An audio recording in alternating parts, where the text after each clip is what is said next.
Man, I mean, and all these crazy people in the chat, you know what I'm saying? I mean, oh shit, we're live. Oh, hey everybody in the chat, how Are y'all we doing? live? I still got the spinning wheel of death on my StreamYard. It's not even showing that we're live on StreamYard.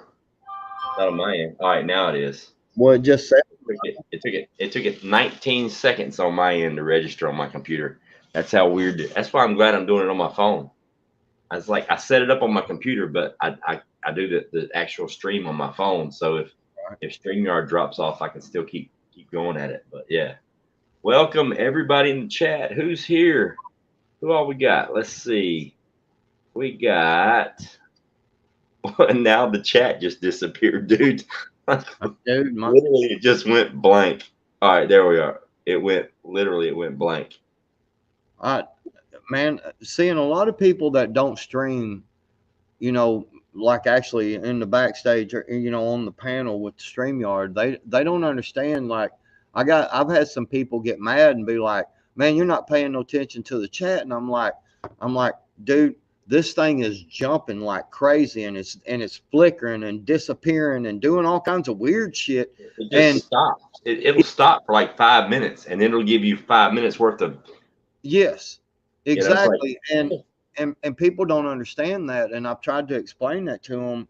And it's like, dude, when I'm trying to have a conversation and I'm trying to be engaged, and say something, half-ass intelligent, or you know what I mean, giving some people the reason to be here.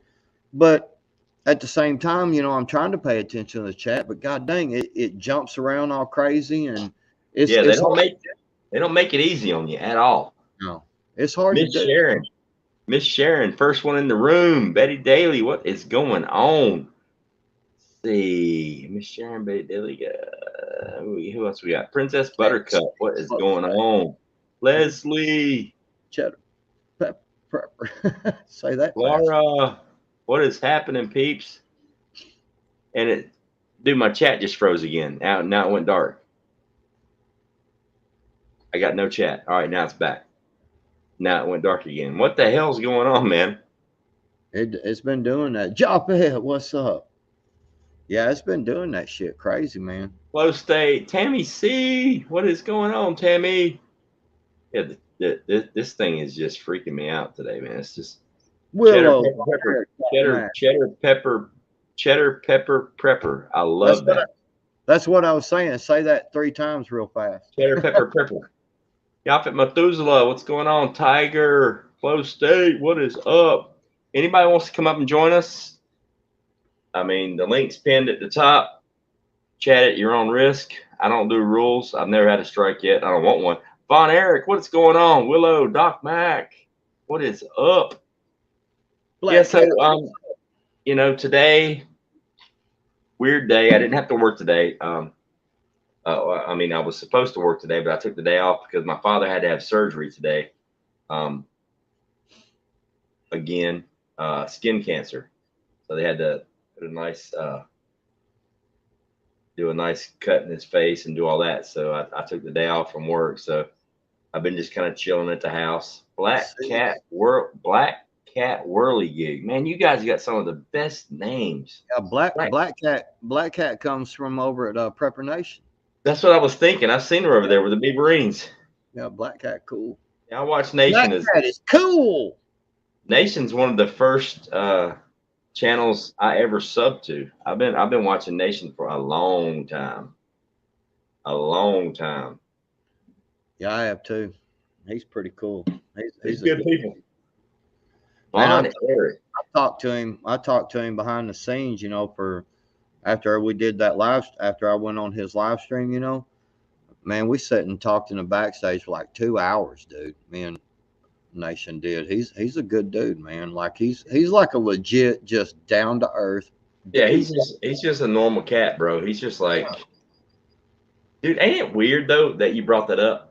Like for those content creators or just anybody that does a live stream, there will come a time when you do like a 2-hour live stream and then you decide to hang out for a few minutes in the back room and you end up staying longer in the back room just hanging out and chatting than you did live. That's happened to me more than once. I've literally been in the back room just hanging out, bullshitting longer than the actual stream was, which is kind of cool. Teresa, what is going on? Welcome to everybody in the chat. I don't really have a reason for going live tonight. I'm jacked up and I was bored and I just kind of wanted to talk for a while. Flying Ryan, what's going on? Welcome. I mean, literally, I have absolutely no reason whatsoever. Let me ask you. Yep. Let's just be honest. Did you at least put pants on for this episode? No. Oh shit! Here we go. No. I got my PJ bottoms on. I got my flannel PJ bottoms on. You want to see them? Damn it! No, I don't. You think I'm lying? I don't wear pants. No, I trust me. I believe you. Yeah, no pants. I'm good. I put a shirt on and a hat on, but from here down. Now hold on. Now, if you identified as a woman, I might take a peek. I don't identify. I let everybody else self-identify me. I don't identify myself. What you see when you look in the target, when you look through the crosshairs, that's what you get to identify me as. I can't self-identify as an, I don't do that.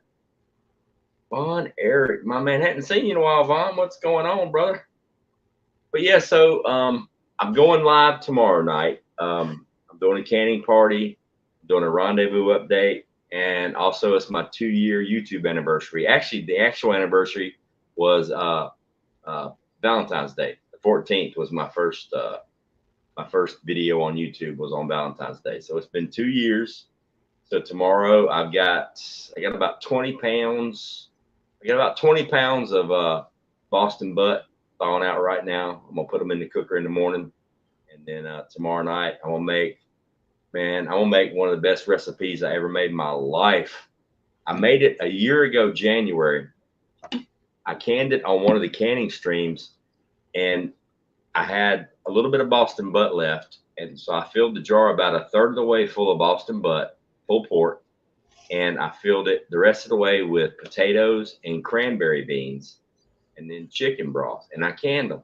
And I never tasted it, nothing, until last week. Last week, I grabbed a couple jars. I didn't feel like cooking. I'm like, I want to see what this shit tastes like. Dude, it's one of the best meals. And what I actually did is I added a couple cans of cream corn to it and heated it up. It's one of the best meals I ever had in my life. So tomorrow, I'm canning 40 pounds of that shit because it was some kind of fucking nasty good. Oh, and I mean, it was like a super happy thick bowl of chili. You know what I mean? It's like normal you can eat like a whole lot, but you get that one recipe to where every single spoonful fills you the fuck up. Mm-hmm. That's with the potatoes and the corn and the pork. Oh my God, it was delicious. What's up, Great Lakes Reliance? What? Great Lakes, what's going on? So yeah, 2 years on YouTube now. Granted, I did disappear for what, about 8-9 months, I think it was, and I was like, there was a whole lot of drama. You know, I was back a few months ago, and I just didn't want to be a part of it. You know me, I'm gonna duck and cover quick. Yeah, man. I got a real question for you. How many hookers you gonna own after shit hits the fan? Probably none. I'm too old for that. I think I'm just gonna rent my services out. I want to be a bottom bitch for somebody else. What? No, man, come on. I've got all the experience. I can set everything up. I can do logistics. I'm gonna just be a real good bottom bitch. Come on, Ghost. I'm just saying. It is what it is. Come on, man. That's all right, Cherokee. That's all right, Cherokee. I didn't know I was going live until about 15 minutes ago. I just decided to do it like real quick. So it is what it is. One of these off the cuff kind of streams. But yeah, so 2-year anniversary. Gonna do the canning stream tomorrow. Rendezvous. That's the big thing, man. Dude, right now confirmed. I have almost 40 people. Campsite, dude, we own the fucking mountain, like legit. I mean, right now we're at almost 40 people. I was shooting for 30. We're already at 40. Now it looks like we might actually hit 50. Hell yeah. Dude, that's a lot of people, man. That'd be great. Are you kidding me? That's nuts. It's gonna be fun.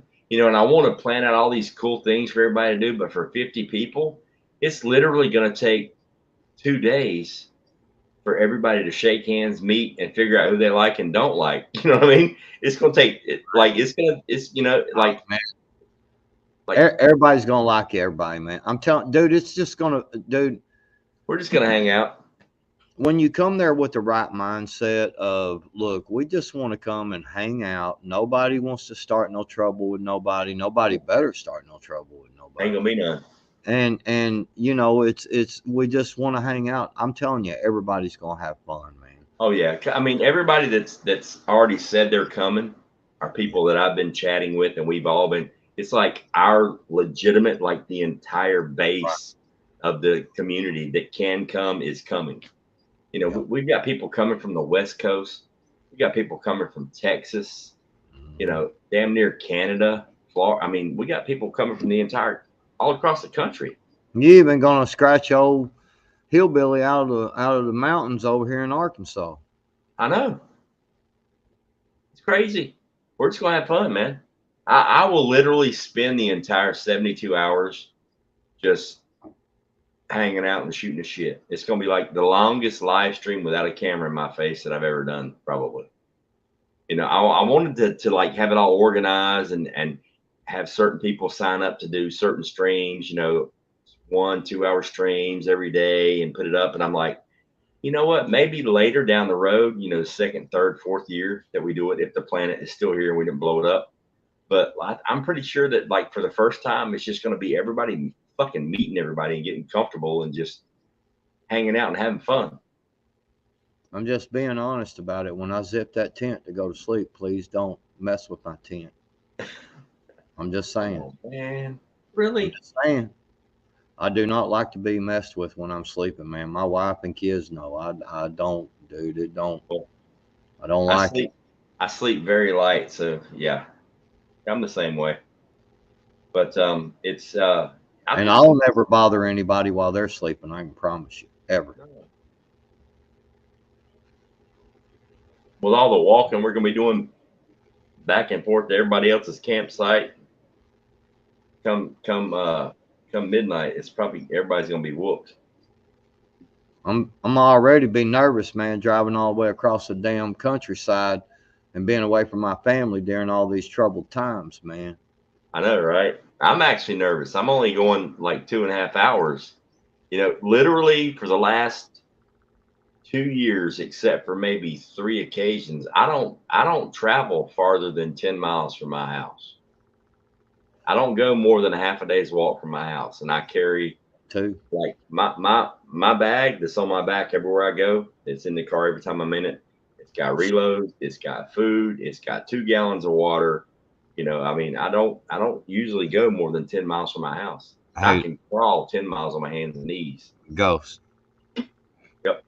G-Maw said, Hutch said you're a snuggler back door. Laugh out loud. Oh shit. Hey, check it out. G-Maw, if that's your fantasy that you want to get off on tonight, I'll let you. Go ahead. Oh, Go that was ahead, so baby. sweet. Go ahead, baby girl. You got this. Just Well, saying. here's the big question. Here's the important question, though, backwoods. Are you the big spoon or the little spoon? Because I mean, Hutch is Either kind of a one. large fella. Either one, you're good to go. Front, back, it don't matter. All right, that's good to know. I mean, fair is fair. You know what I'm saying?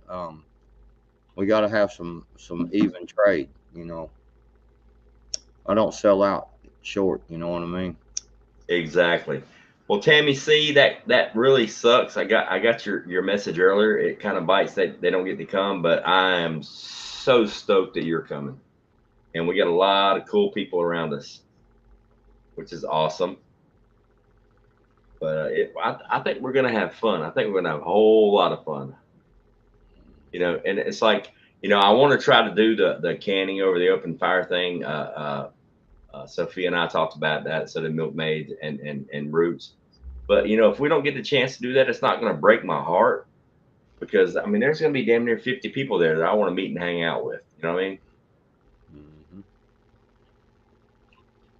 Yeah, it'll be cool, man. Just chilling, hanging out, campfires, and Yeah. hot dogs, and well, I'm gonna be drinking whiskey, but anyway, Well, Buddy's excited. He just wants to meet everybody, so it'll be his first camping trip. It's gonna be fun, man. It's gonna be a hoot. It's gonna be a I'm gonna hoot. I'm gonna push Cherokee Survival in the water. Soon He'll as he gets probably soon as he gets a bite, soon as he gets a bite, and he's like, "Look, backwoods, I'm getting a bite." And I translated to English for y'all what Cherokee says. So so so soon as he starts getting a bite, I'm gonna push him in the water, man. Hello, that Cherokee. was good. That was good. That was funny. But yeah, it's gonna be good. Like right now, I'm just trying to get like the print shop dialed in so I can get the shirts done. And that's another reason why I wanted to go live. I'll mention it again tomorrow. But for everybody that's listening right now in the chat, if you plan on coming to the rendezvous and you want to get a shirt, I need you to email me right now. I need to know how many shirts you want. I need to know what color, black or white. It's a black shirt, white ink, or a white shirt, black ink, your choice. And I need to know your size so I can order all the stuff, get it shipped here in time so I can get it printed and dried and all that stuff taken care of. So the quicker you can send it to me, the better. And also, if you haven't given me your campsite number, I need to know that. I don't need to know that. I mean, if you want to keep it a secret, then that's fine too. But if you're confirmed and you are coming and you plan on getting a shirt, I need to know now, because the the earlier I order them and the more I can get at one time, it means I can get them cheaper, so I can reduce the price of the shirts at the rendezvous. I mean, right now I'm shooting for somewhere between, probably going to come out to like between 12, maybe $15 for a t-shirt, and I am gonna test out some hoodies. I know myself, Native wants a hoodie. I haven't screen printed hoodies yet. They're a little bit tougher, but I'm gonna go ahead and get a few and do a couple of hoodies too. So if you're interested in a hoodie and you want to give it a shot, or you want to wait till after the rendezvous and see the quality of the hoodie, and then and this goes for everybody that comes to the rendezvous. If you show up to the rendezvous and you didn't pre-order a shirt and you want to get it afterwards, that's fine. Because I'll have a list of everybody that was there. Because if you actually show up to the rendezvous, you're going to get a specific shirt that says you were there, and it's a one-off. I'll never make them again. It's just for the people that were there. How much Now, of a I will shirt? have shirts available for people that want to support the rendezvous, but there will be specific shirts for people that were actually there. Man, Ghost. Hmm? Ghost. Everybody's gonna buy a damn shirt from you. How much they cost? Well, it depends. The more shirts that I buy, the cheaper I get them, so it's going to reduce the price. I got you. If I just buy 10 shirts versus 50, there's literally like a buck and a half difference in the price of the shirts. I got you. All right. So that's what I was saying. If everybody can give me their orders now, and I say, hey, I know I need 45 shirts, and I get a discount at 50, I'll go ahead and eat the cost on buying 5 extra shirts to get the discount. So I can sell them to everybody at the rendezvous for $13 versus $15. You know what I mean? Yeah, I got you. All right. So around $15 is what you're saying. If you get enough shirt. The t-shirts, I'm not going to sell a t-shirt for over $15 at the rendezvous, period. I got you. Even if I like lose money or break even, and I don't think I will. I mean, the cost of the ink and everything else, whatever it is, what it is, but I don't see the price of a t-shirt at the rendezvous ever going above $15. Being one color. Now, if there's like 8 or 9 different colors, yeah, that's going to get way more expensive. But now, obviously, the hoodies will be more expensive, and I'm gonna print a couple of those. I know I'm getting one. I know Native wants one. I don't know who else wants one, but I'll wear a couple and kind of model them at the rendezvous to see if somebody wants to get a hoodie. But that's the only reason I'm doing the hoodies is because it's going to be in March. It may still be a little bit chilly on the mountain, but hoodies are like super, super popular, and people have been asking about them. So I figured I'd do a couple and see what happens. Tammy C. Is your husband coming with you? Are you and your husband coming? Yeah. Her and her husband both? Yeah. Okay. Hey, Tammy C, tell your husband bring his fish pole. Serious. I'm bringing mine. I don't travel anywhere that I don't fish. I'm just saying, everywhere I've ever traveled, man, I've always took a fish pole and wet a hook, man. Like real talk. If I can only fish for an hour, I'll buy a license that's $25. I don't care. You know what I'm saying? Right. Everywhere I go. So I'm going all the way to North Carolina. You can bet your ass I'm fishing. You know what I'm there's a saying? big there's a big lake right behind our campsite backwoods. Right. Laura, I can do you shirts. Yes.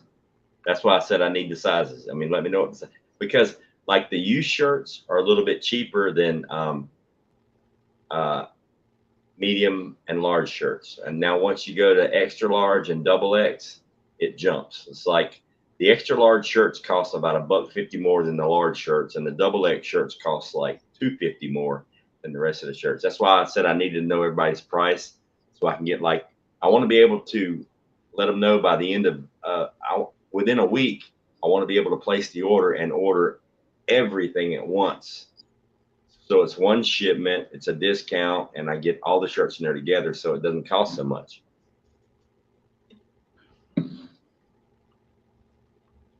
Man, I'm just saying, Tammy C, I tell him bring his fish pole.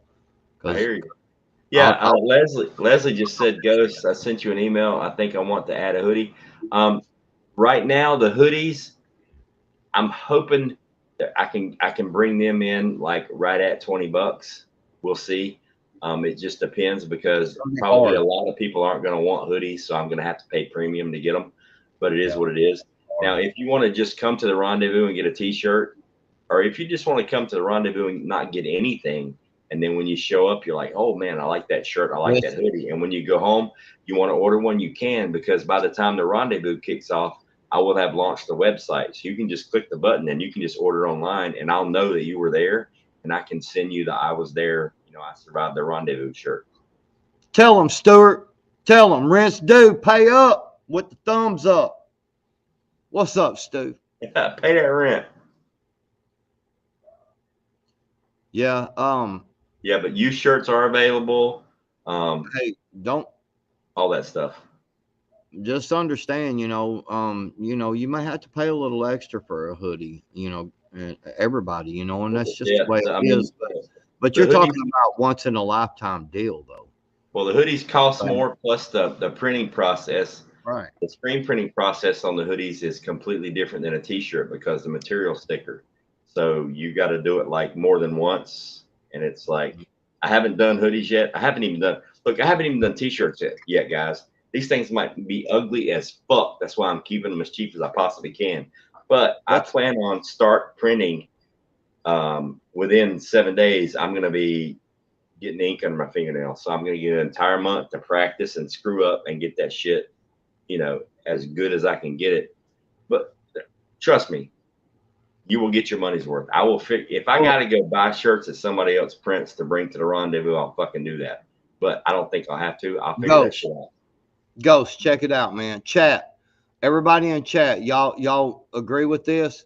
Ghost, if you make ugly shirts, I promise you, we will be kind to you and never tell you that you're ugly. That way you'll never know if Oh, your they're shirts not. They're not going to be ugly. I mean, I honestly, I think they're going to be badass. I mean, Native and I are already working on designs for it. The design that I'm thinking of for the Rendezvous, it's going to be a map of North and South Carolina together without the border in between both states. And I'm going to have either a bullseye or a nuclear mushroom cloud right over Hanging Rock to signify where the rendezvous is at. And then I'm thinking Carolina Rendezvous in like a distressed looking font, kind of like a lot of the grunt style stuff where it's like not solid, but it's like a distressed looking well, this is font. the way the people, It'll but say Carolina Rendezvous, and if you were actually there, it'll say I survived. The Carolina Rendezvous. But I'm even actually thinking about just stretching it out and even making it a 2-color shirt and maybe putting the Rendezvous in red or something like that. But Teresa. he said I'll wear it, but I'm not going to lie to you about it. Good. I want good quality feedback. But hopefully, before we go to the rendezvous, I'm gonna already have the shirts printed so I can show them and wear them here. Because I mean, look, here's the thing about screen printing: the actual act of doing it and getting quality stuff really isn't that hard if you follow the instructions. That's the whole reason why I had to get that flash dryer, because without the flash dryer, I would not want to sell these shirts to anybody, because you got to literally use a heat gun over each shirt for several minutes and test each square inch of the shirt to make sure it's up to temperature. But with a flash dryer, yeah, granted, it's one shirt at a time for a few minutes in the dryer to make sure the ink is cured and it stretches and it doesn't break or crack and all that good stuff. So I've got all the equipment to produce some good quality stuff. That's why it's taken so long. I mean, I could have just ordered some half-ass shit and, on the kitchen table and printed some shirts like a lot of people do for family reunions and stuff, and they turn out just fine. But I wanted to spend a little bit extra time and get the stuff done. The website's almost finished. The website should be up and running within the next 2 to 3 weeks. It'll be launched before the rendezvous, so you can just click, like, say, if you're on Native Voices channel or you're on Backwoods' channel, and you go down to his tab at the bottom that says store or merchandise or whatever, and you click on it, it'll take you directly to the website, but it'll take you directly to Backwoods stuff and Backwoods stuff only. He'll have his own little store inside my store. So if all you want to buy is just Backwoods' stuff, then that's all you'll see. And the same thing goes with Native or anybody else. Just like with Which is the Teespring. thing to do, Hmm? by the way. Which is the best quality gear is the Backwoods gear. Oh, absolutely, absolutely, absolutely. Backwoods, yeah, logo. Yeah, the Backwoods gear comes in great, especially if you run out of toilet paper. Right, Well, I can't exactly. really say that because if I'm making it, then Did you know? Did you toilet know? Hey, did you know that if you kill a squirrel and you skin it correctly, like you cut it around here and peel it all the way down, pull it all the way down, and you take and leave it intact and tan the hide correctly. You can wear it like socks. Yeah, You have it inside out, because so yeah, you got the fur in where your feet are, and you pull it up on you, and you got the hide protecting your feet. Just thought I'd throw that out there. makes sense. Leslie, what your comment? I just clicked on it, but now my stuff's locked up. Leslie just commented. She says, "I want a shirt from everyone." That is literally the reason I decided to start this business in my basement, because I want a shirt from everyone, but I can't afford to go to Teespring and pay $40 for everybody's hoodies or $28 for everybody's t-shirt. I'm like, fuck, man. And then I found out how much money that the content creators actually get from Teespring. It's like $1, Yeah, it's $1.50, much, maybe man. $2 Yeah, for a shirt. That's yeah, all they're getting. that list on there, because I made a Teespring account, man. I got all kinds of merch over there. Everybody was saying, do this merch, man. It took me fucking forever to put everything on the screen print, to put exactly where I wanted and this, and make cups and all this stuff. And then when you do the price, man, it would say suggested price, and you made like $3.50 or $4. But it was like, a $30 t-shirt. And I was like, damn, man, I can't do that. The And way so I'm I trying to, put everything down to where I made $1 off of everything. and see, You that's know what like, I'm saying? Because it's that's damn nuts. like, The way I'm trying to set this thing up, if you're a content creator and you're letting me sell your merch, I want you guys to make, $4 or $5 per shirt. That's fair. I mean, that is fair. You can make a few bucks. I can make a few bucks for doing it, and it still comes in 8, 9, $10 cheaper than Teespring. So that means that the people that support our channels can actually afford to get the damn merchandise. Plus, I'm spreading out. I'm doing the stickers. I'm doing the coffee mugs, the insulated mugs. What do they call them? Tumblers. All that stuff. I mean, can't y'all look at me and say and recognize that I'm a broke person? I know, right? I Miss got money. Sharon, do me a favor. The orders I'm taking straight from emails. Like I was gonna do text messages and I was gonna try to read the chat on YouTube, and that's like way too many variables. So send me a specific text message, or excuse me, a specific email to ghostprepper1369 at Gmail. Let me know how many people, how many shirts, what size, what color, you know, and that way I can keep it all in one. I can just click one button and I can read through the emails and make sure I get everybody taken care of. His phone number, by the way, is 8670359. And thank you, Leslie. And that's one of the actual main reasons why I wanted to do this. And once this is kind of like the beta test, you know, the rendezvous. You know, I'll make shirts, we'll pass them out if everybody likes them. You know, then I'll reach out to some of the other creators like you know Jason, the Angry Prepper, and some of the other guys, and see if they'll give me a shot at doing their merch as well. Because I would literally like to turn this into a business for the prepping homesteading community and all the people in the chat that want to buy the merchandise but don't. I mean, $50 for a freaking hoodie. That's what the no. Like I can a one color hoodie, like a hoodie with one color ink. I don't see any reason ever for it to be over $20. Like literally, I really don't. I could be wrong, but from all the research I've done, and I mean, I'm the one putting in the time and the effort to do it. And yeah, it does take a lot of time to do a shirt. I mean, because we're not talking about the time that I've spent building on the equipment that I have to have, but you got to get the screen. Each screen's like $25. And then you've got to coat it with the emulsion. That takes anywhere from 12 to 24 hours to dry. After it, well, first you got to clean the screen. It takes several hours for it to dry. Then you got to coat it. You got to let it dry. Then you got to burn the image onto the screen. Then you got to flush it out. Then you got to let it dry. It's got to be completely dry. Then you got to set up the press, and everything's got to be lined up and registered perfectly straight. You've got to put the sticky stuff on the thing to put the shirts in. You do them one at a time, and each shirt has to be printed, flashed, printed again sometimes. Hoodies definitely. And then it has to be completely dried under the flash dryer to a certain temperature. Then you let it cool.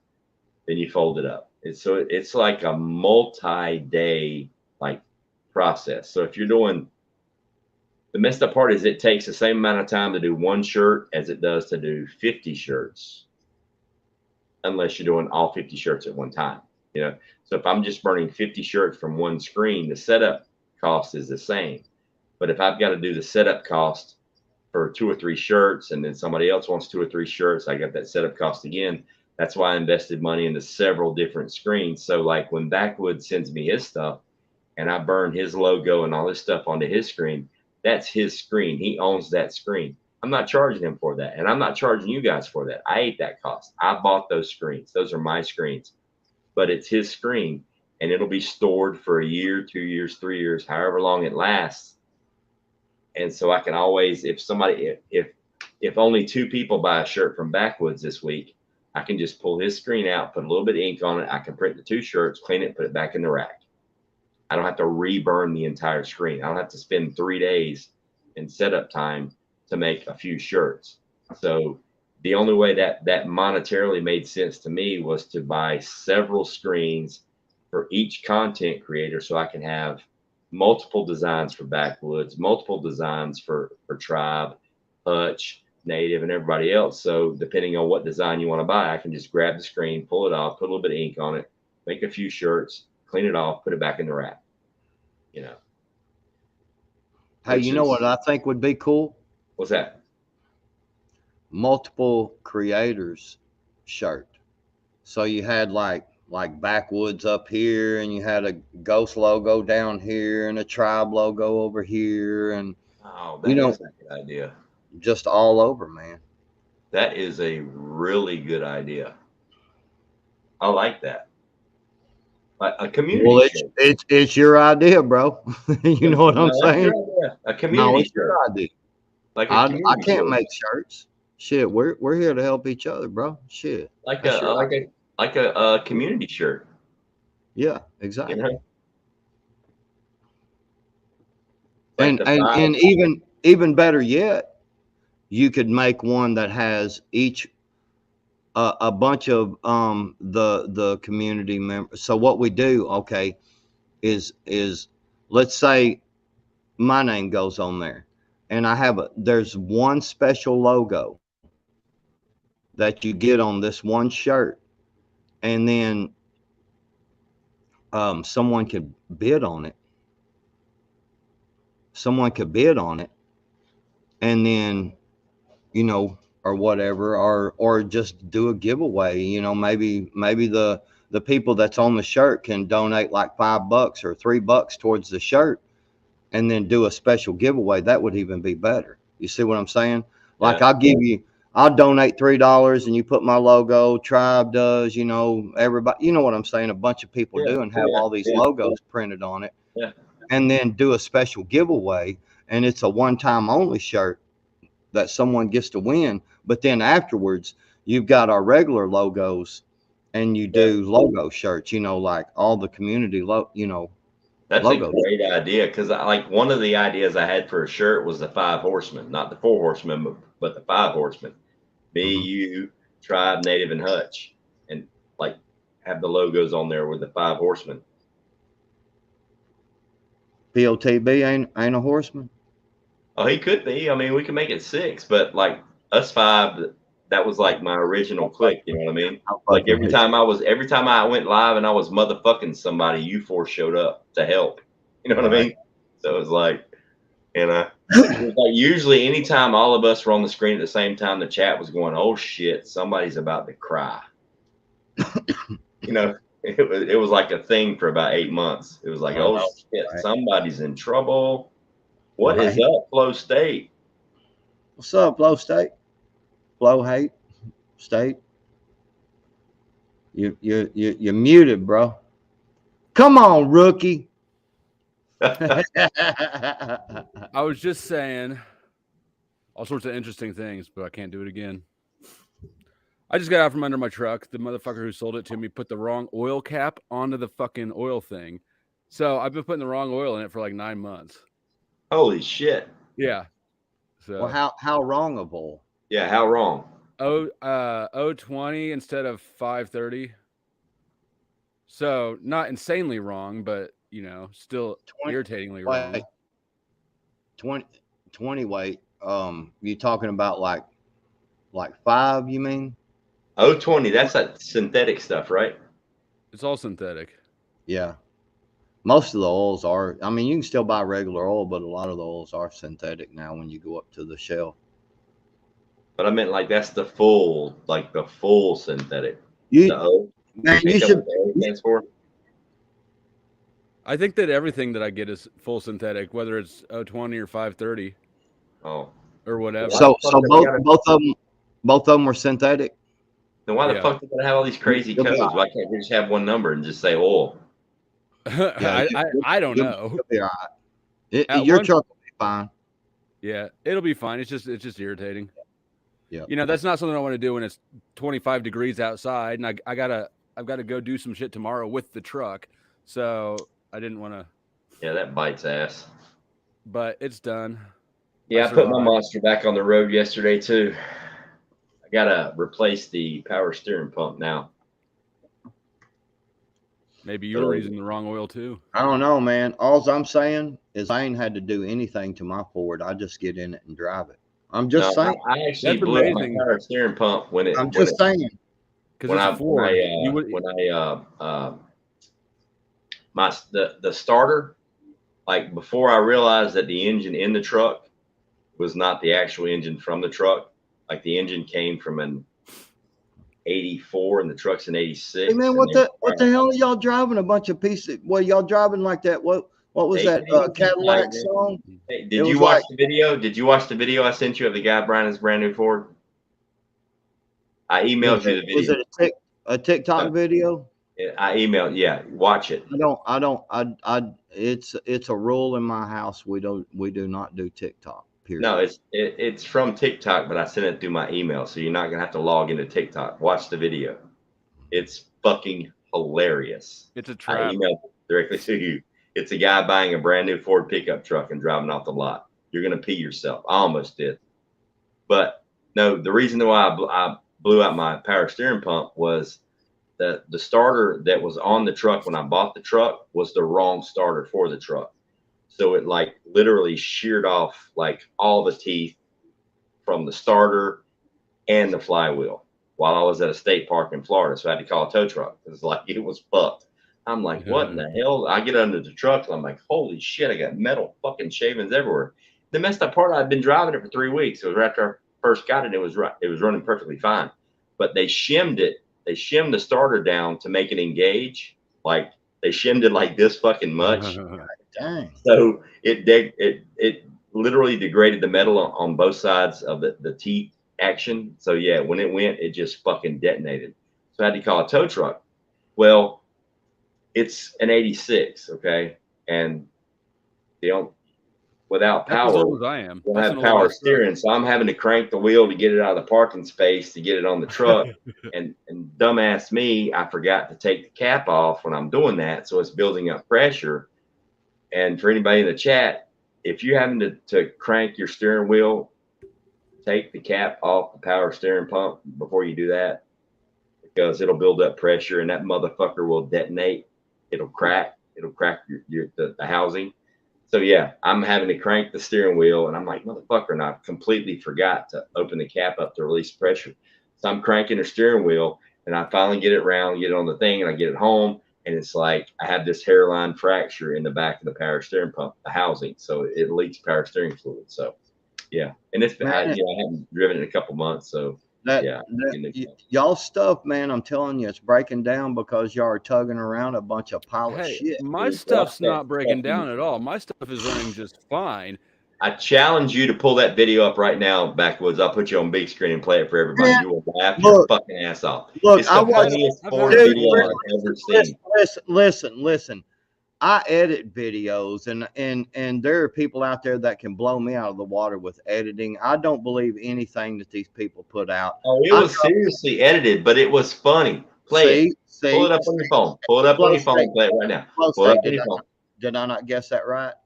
Chat, does everybody in the chat want to see back this video up on his phone? Video. I'm not pulling the video up. You pull the video up. I can't. I'm on my phone. I'm talking to you on my phone. I can't. I thought you have to do it. Chat, don't y'all think Backwards you pull that video up and share it with us? I think you should. It's a hilarious video. I'm not going to do it. Unstoppable force and immovable object with big fucking white ass beards. Jesus. Are you scared? No, I ain't scared. I will not. Hilarious video, Backwards. I'm not doing it. It's a funny. It's fake news. It's fake news. Probably gay porn. Oh, so you can make fun of Chevys, but we can't make fun of Fords. No, it's a lie. It's a lie. You can only actually really make fun of shit that's really broke down all the time. Everybody's saying yeah. Everybody's saying pussy. They're calling you pussy. I don't care what they're saying. Yeah, Teresa for sure did. Yeah, Teresa don't hold back. Teresa's ruthless. Look, these people in this chat know better than capital letters. Man, she's yelling. These people in the chat know y'all ain't going to get on Backwoods' nerves at all. She didn't say pussy. She screamed pussy. She didn't say it. She screamed it. It's capital letters. She did. I don't care. I ain't scared. Okay. I don't even know I can still hear it ringing in my ears. Yeah. I don't even know how to work this stuff, man. You know that nice purr Chevy trucks make when you start them up? Mm-hmm. Yeah. Fords don't do that. Mine's strapped to a 650 Holly Dominator, some hooker headers, and about a 14-inch exhaust with some cherry bomb downturns. Oh, yeah. It's nice. Now, my Ford didn't have any exhaust on it, which was fun. I mean, it was loud as shit. Now, granted, my first truck was a Ford F100, and it was a badass truck, 74. I can't even pull it up, man. I'm telling you, we got shit that links to TikTok blocked here, man. It's saying right here, could not couldn't preview file. There was a problem playing this video. I told you it was a trap. He's trying to trap you. I'm serious, man. Dude, if you can't watch TikTok, you're missing out on some really good free porn. Oh man, they should. You don't need TikTok for that. I know, right? Now, dude, like before, they had to pretend they were doing porn. Now TikTok just don't give a shit. You got girls running around, titties out, everything's out, and I'm like, seriously? Man, you got to understand. You got to understand. I got a 15-year-old boy and a fixing to be 18-year-old girl. Yeah, I got teenage kids too. Well, my daughter's 12, but I bribed her to take it off her phone because by the time I figured out that I didn't want her to have it, like she already had it a long time. She's the one who told me to get it in the first place. Yeah. So at that point, it felt kind of douchey to just be like, "You can't have that anymore." So I was like, "How much will it take for you to get rid of that?" I remember it was like $50 or something. I don't know. Lion Ryan, 1986. 5 years ago, I went and put 5 gallons of gas in the tank and put a battery in my dad's 1978 Chevy K20 that was sitting for 20 years. Put a few drops in the carb and it started right up. Yeah. It should. If you can get fire to the system in a Chevy, an older Chevy, especially 70s and 80s, that motherfucker will crank. As long as it's not seized up, if you can get fire, it's like putting the shockers on your the you know what I mean, when you have a heart attack. If you can get juice to a Chevy engine, the defibrillator. Oh yeah, if you can get juice to a 70s or 80s Chevy engine and you got gas, that motherfucker will crank. It will turn over. That's what I love about them old 60s, 70s, and 80s engines. Ford too, and Dodge. If you can get fire to that bitch and you got fuel, it's gonna make some noise. It might not run for long, but it's gonna make some noise. I've never really been a Dodge fan, but I'll tell you, my uncle back years ago had an old Dodge Power Wagon. Dude, and I'm gonna tell you what, that son of a bitch was. It had that what's that, 360, I think, was Chrysler. Yeah, 360 Chrysler. Yeah, it had the 360 in it, dude. That son of a bitch was badass, man. We had a deer camp down in Monticello, Arkansas, and it's down where the swamps are, man. You know, like where the big swamps. You know, you can walk for 2 or 3 miles, man, and it's water like this deep. You know what I'm saying? And then there's deep spots in it, creeks and shit. Yeah, man, we used to go everywhere in that thing, old Dodge Power Wagon. Dude, the one vehicle that Dodge made that kind of made me smile and cry at the same time, actually 2 vehicles that made me smile and cry at the same time. Number 1 was that little red wagon, because they had that little sissy ass, barely a V8 engine in it. They should have put a Hemi in that motherfucker with them stacks coming out of the back. Are you fucking kidding me? They should have put a Hemi in that bitch. I mean, it's still worth money. The red wagon, you know what I'm talking about? Yeah, little red wagon. That could have and would have and should have been a fucking major classic. And then that was basically wasn't that basically a van that was cut off, like a truck to make into a truck? It was the front end was their pickup truck. Actually, the whole truck was the pickup truck, but they had those chrome stacks coming out of the bed. The red wagon? No. Are you sure? Yeah, I think it was called the Red Wagon. Yeah, and then the Ram Charger back in the 80s was a complete letdown. I mean, the only Ram Charger back in the 80s that was awesome was the one that Chuck Norris drove in Lone Wolf McQuade when it was buried underground and he did his nitrous and it blew out of the hole. But that was complete and total bullshit. But it was just underpowered, man. They should have had a fucking massive fucking Hemi in that bitch. Yeah, say more. Like no, dude, that's the dragster. That's not the actual Little Red Wagon. The stock Little Red Wagon. I think it was called the Little Red Wagon, LIL Red Wagon. I may be wrong, but it's a pickup truck that Dodge made, and it had the exhaust stacks coming out of the bed. You know, it was a fucking beast, but it had this like itty bitty V8 in it. I want to say like a 318 or something. Anonymous is saying Little Red Express. That's it. Little Red Express. Little Red Express, but it had like this. It should have been a fucking Hemi. It should have been a massive Hemi, but I think they had like a 318 or something like that. It was like the equivalent of like a 289 or a 305 or something. Okay. I remember what you're talking about now. That's her. Yep. I remember. Beautiful design, but like underpowered as shit. So was the Ram Charger. And back then, that was in the muscle car era, and Dodge should have been Hemi and everything. But no, what do? They wait till the 2000s to stick a fucking Hemi in a fucking minivan. Yeah. You know, you should have been doing it back then. Red Wagon. What kind of Ford do you have? F-150. It's the Lariat. The only thing that scared me was, you know, it's got that Romeo motor in it, and you know, I'd heard a lot of issues with the Romeo motor, but like I've got 250,000 miles on that truck. Nice. 250,000 miles, and I've never even changed the plugs in that truck, man. Never. I got it when it had 70,000 miles, and I've never changed the plugs in that truck. Yeah, my uncle's got an F-150. He's got a little over 300,000 miles on it. It's still going, and he's got an F-250 diesel that's got over 200,000 miles on it. Yeah, my F-150. The last truck I had was an F-150, and it had one of the Triton motors, and those had some issues. Mine didn't. But those Triton V8s were very sensitive to irregular oil changes. Those things were like if you were like lax on the oil changes for some reason, at least in my experience, because my father had one, and my brother used it a lot, and they would let, like, for some reason, instead of, you know, every 3,000 miles, it was like every 8, and that motherfucker just gave up. Like, just said, fuck it, I quit. I never had any issues with that, but what I did learn is that Ford's suspension is weaker than Chevy's, because I blew out the front wheel hubs on it pretty quick moving tile around.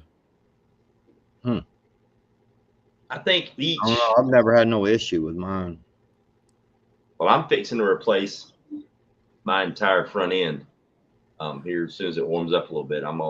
Everything on the whole front end of my truck is going to be brand new. The only thing that I'm keeping are the axles, but now, in all fairness, my F-150 was lifted up pretty high. It was lifted and it was on mud tires, so you've got your, you know, it's out of factory suspension specs. Right.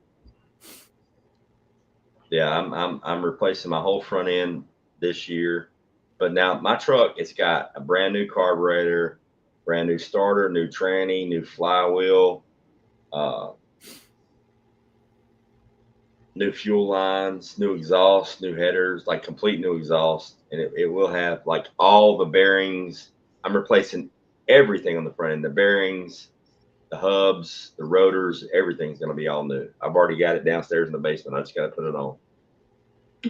And then once that's done, I'll start replacing body parts. That's one of the reasons why I love the old Chevy trucks, bro. I can literally go, if I run into some shit tomorrow, I can literally go online and get a brand new OEM fender for $35 fucking. No way. Dude, that's amazing. I just got some body. You can buy the entire body for my girlfriend's Toyota that got sideswiped, and I couldn't get a can of spray paint for that much. Dude, one can of spray paint's like $40. I think it's Jegs. Is it Jegs or is it I can't remember what website it is, but you can go online and get all the body parts for a 70s or 80s series C or K Chevy truck. Yeah, I think it's called Classic Trucks, or it's not Jegs, you're right, it's something else. But like a left or right front fender is like $35 fucking. Sheet metal, like metal, not plastic. Yeah, there's a classicparts.com that I've seen. Like my floor pans, the cab corners that are rusted out, all those things that are $15, $25, $30. Well, that's got to be nice. Yeah, I mean, yeah, that's one of the reasons why I love these fucking trucks, man. As long as never your had a frame's truck good, that you can old. rebuild the whole fucking thing. Yeah, I looked up classic Chevy truck parts, and the first 4 suggestions were gave me all the local dump sites. You like fucker. pick and pulls. I'm You fucking. fucker. Mm. Yeah, but like you could go to the junkyard and get a frame, a straight frame from a C or a K Chevy truck, 70s or 80s. You could just get the frame, like a rolling chassis, frame with the axles, and you can rebuild that entire truck from the ground up for half the price it would cost you to go buy some. Actually, probably for a third of the price that it would cost you to go buy a brand new truck.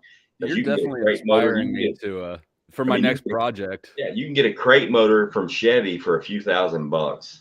You can get a crate motor, a long block, but the entire thing built out except for the carburetor. Or you could choose to go fuel injection. You can get a long block, which means the motor is completely built. You just got to plug the shit up, tranny, everything included, and just sit it down in there, plug the shit up.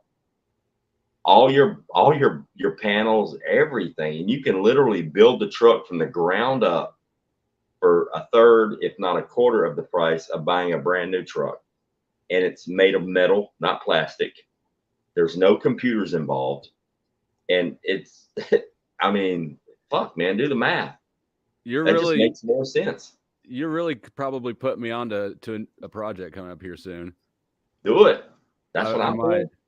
I mean, like I'm out of mods to do to my truck. Like, there's nothing left to do. I guess I could install the bigger lift kit on it, but I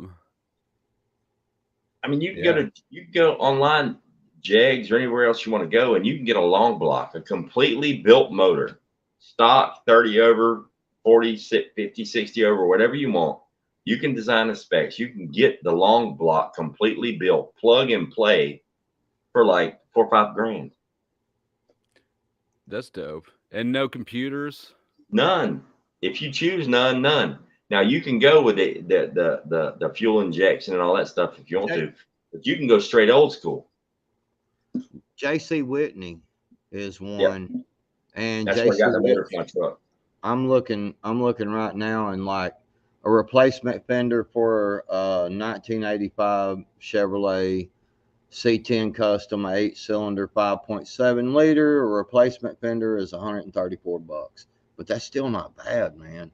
No, it's for not a bad. whole brand new fender, replacement fender, dude, that's not bad. See, the thing is, they put all that extra shit on there to make you pay more. You could get like that same fender on that truck fits every engine, make, and model of that truck for that year. You know what I mean? So it's like they put all the extra stuff to make something different, but it's the same size. Sorry, Roots. What's up, Virginia? Yeah, so I mean, to me, like when you do the math, going onto a car lot today, you're not going to get a V8 powered F-150, F-250, Chevy GMC 1500, 2500 for less than 40, 50 grand. I mean, that's like the bottom of the barrel, bare bones truck. Oh yeah, and you can't do anything to that truck except put gas in it. Shit, you go and buy maybe change the oil. I don't know if you can get a truck for 40 grand. A new truck, I don't think you can. No, you can build one. You can build one for 20, 25. I went and looked at this dealership up the road. They've got a whole bunch of really nice looking used trucks out there. I went up there, and one of those trucks that I looked at, when I started looking them over, like one of the trucks had a damaged fender on the back, right behind on the bed, right behind the tire, the back tire. It was damaged there, and then damaged on the other side a little bit. Like it got jackknifed? No, it was just like it got scraped on that side, and then it got scraped on the other just a little bit. It was a nice damn truck. Man, it was 4 years old, and they wanted $38,000 for that truck. No dents fixed. Cost extra for you to get the dents fixed. $38,000, man. It's like a 4 or 5 year old truck, dude. Car prices Real are coming talk. down pretty quick though, with interest rates going up and the inflation smacking everybody. Yeah. I mean, Yeah, I exactly, don't plan on Anonymous. ever buying a new vehicle. Me neither. Ever. Man, when I paid off the cars I got out here, when I was all out of car payments, I hadn't felt so free since I got divorced. Yeah, Anonymous. See, that's what a lot of people don't understand. They want to go get in them payments, man, and Oh, drive minute that they pay brand it new off. truck, dude. Dude, for $40,000, you could build a fucking prepper machine out this world, dude. You'd be for Killdozer? 40 grand, I could build a fucking tank. That's what I'm saying, You know what I'm saying? That's like, dude. That's what I'm I saying. can literally, if I had an extra 20, maybe 25 grand, my truck would be fucking You better start selling some shirts. bulletproof. You know what I mean? I mean, you can Right. I mean, you could for 20, 25 grand, you could get a rolling chassis in good condition, start from the bottom up, and build something that you could roll across the auction block and get 100 grand for in a couple years. Legit. I'll be right back. Hold it down. Okay. Yeah, hold it down, Flow State. Don't get us kicked off, man. I'm trying to mix me another drink, man. You mix the drink. I'll hold it down.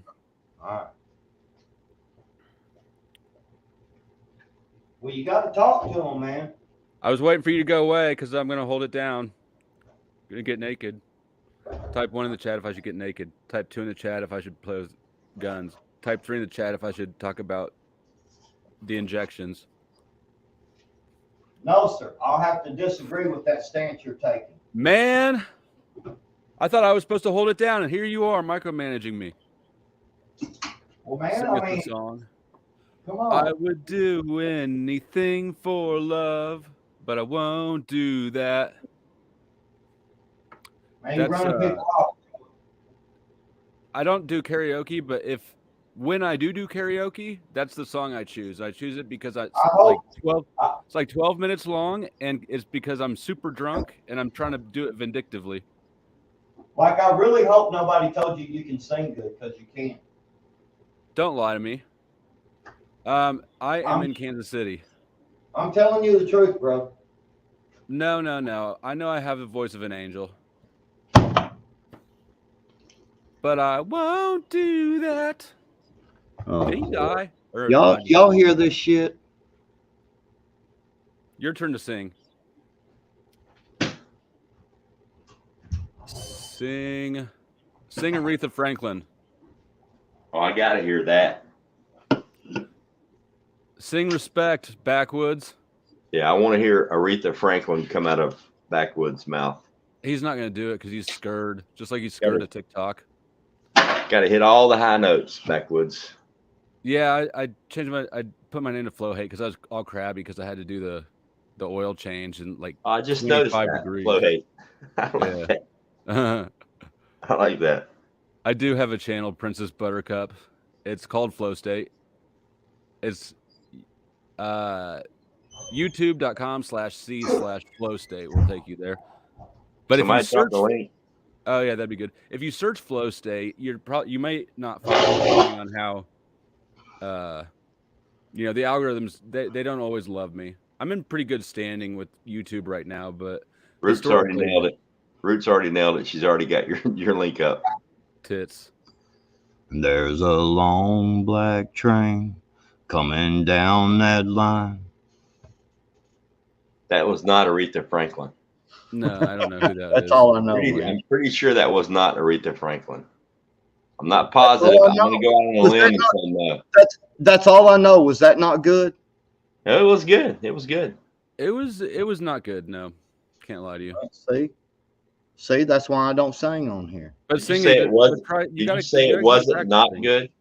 So saying that it wasn't not good, does that mean that it was good? Don't pull your teacher shit on me.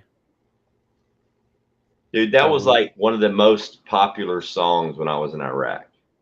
What was? Y'all didn't Long Black Train. Teresa, y'all didn't like my singing?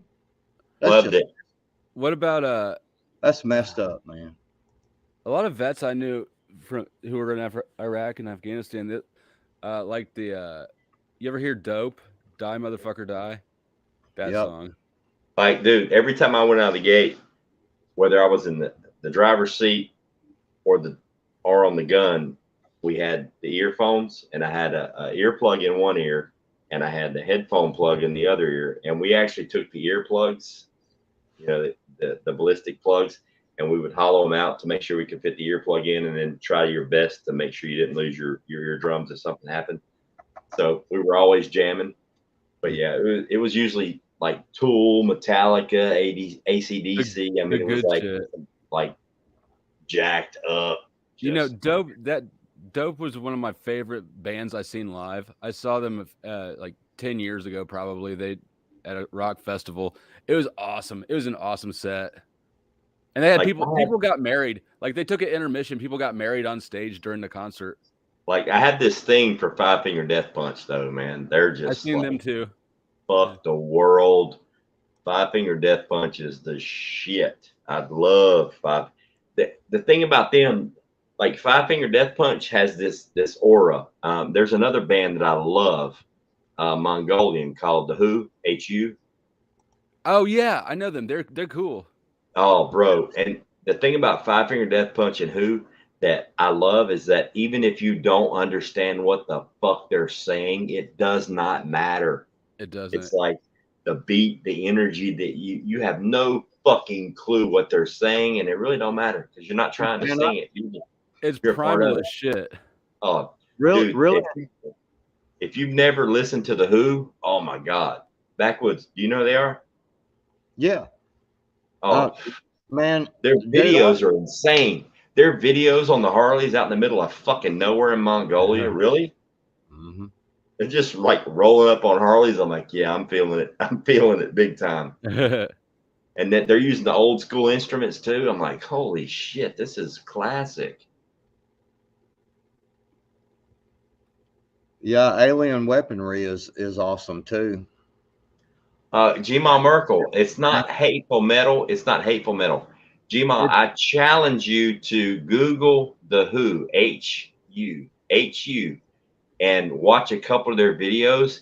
And it is literally not mind altering, but it will, their videos and their music is insane. Even if you watch it without the closed captioning so you can see the words. I mean, it's not hateful stuff. It's just, it's guttural, like the sounds that come out of those dudes, man. I'm like, what the fuck, bro? You're like 5'2". Where's that noise coming from? It's crazy. Man, Flow State, when you was dipping in and out and you was your shit was glitching all up funny, I thought the Chinese had floated a balloon over and dropped the alien out on you, man. Was getting you. I don't think the Chinese are floating balloons. No. Man, the Chinese have a big balloon. But program. I just wanted to gloat my backstage experiences with Hell Yeah. Oh, cool. Hell yeah. I like hell yeah. Like Hell the whole balloon thing is like a really good, not gonna lie, strategically, it's either a 10 or a 1 because they're slow. They're not defended very well on the 1 level, but on the 10 level, they're cheap. They're easy to manufacture. They don't require a person being in the cockpit, and you can have an unlimited amount of payload because you can mass produce. Could you imagine if they launched like 1,000 a day for 30 days and just let the wind do whatever it does? I mean, that is like, at first when I'm like, it's a fucking balloon, big deal. Then I got to think about it. Holy shit. okay. I mean, World War II, Japan launched them, and we had collapses. I mean, Japan launched balloons at us in World War II and set forest fires on the West Coast. I got one for you. What you got? Real convenient at this time.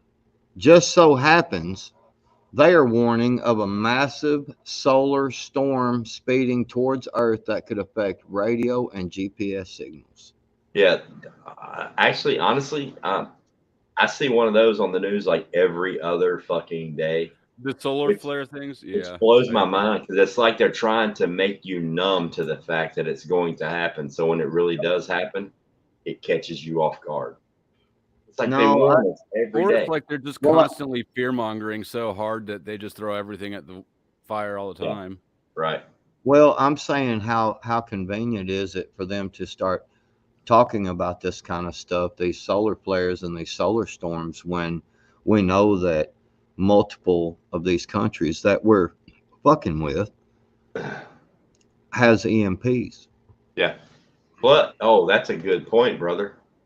That is a really good point. It's like every other day, it's a warning of a solar flare, a coronal mass ejection, or another meteor that's passing within a certain amount of miles from the planet. Yeah, you see that big meteor that hit Yeah, Texas the other day? yeah, we got one. There was one in Texas. There was one in, I think, Germany or somewhere in Europe. And then I saw a thing on the news today. There's one supposed to be passing. It's twice the size of the Empire State Building, and it's going to Could go by today or tomorrow.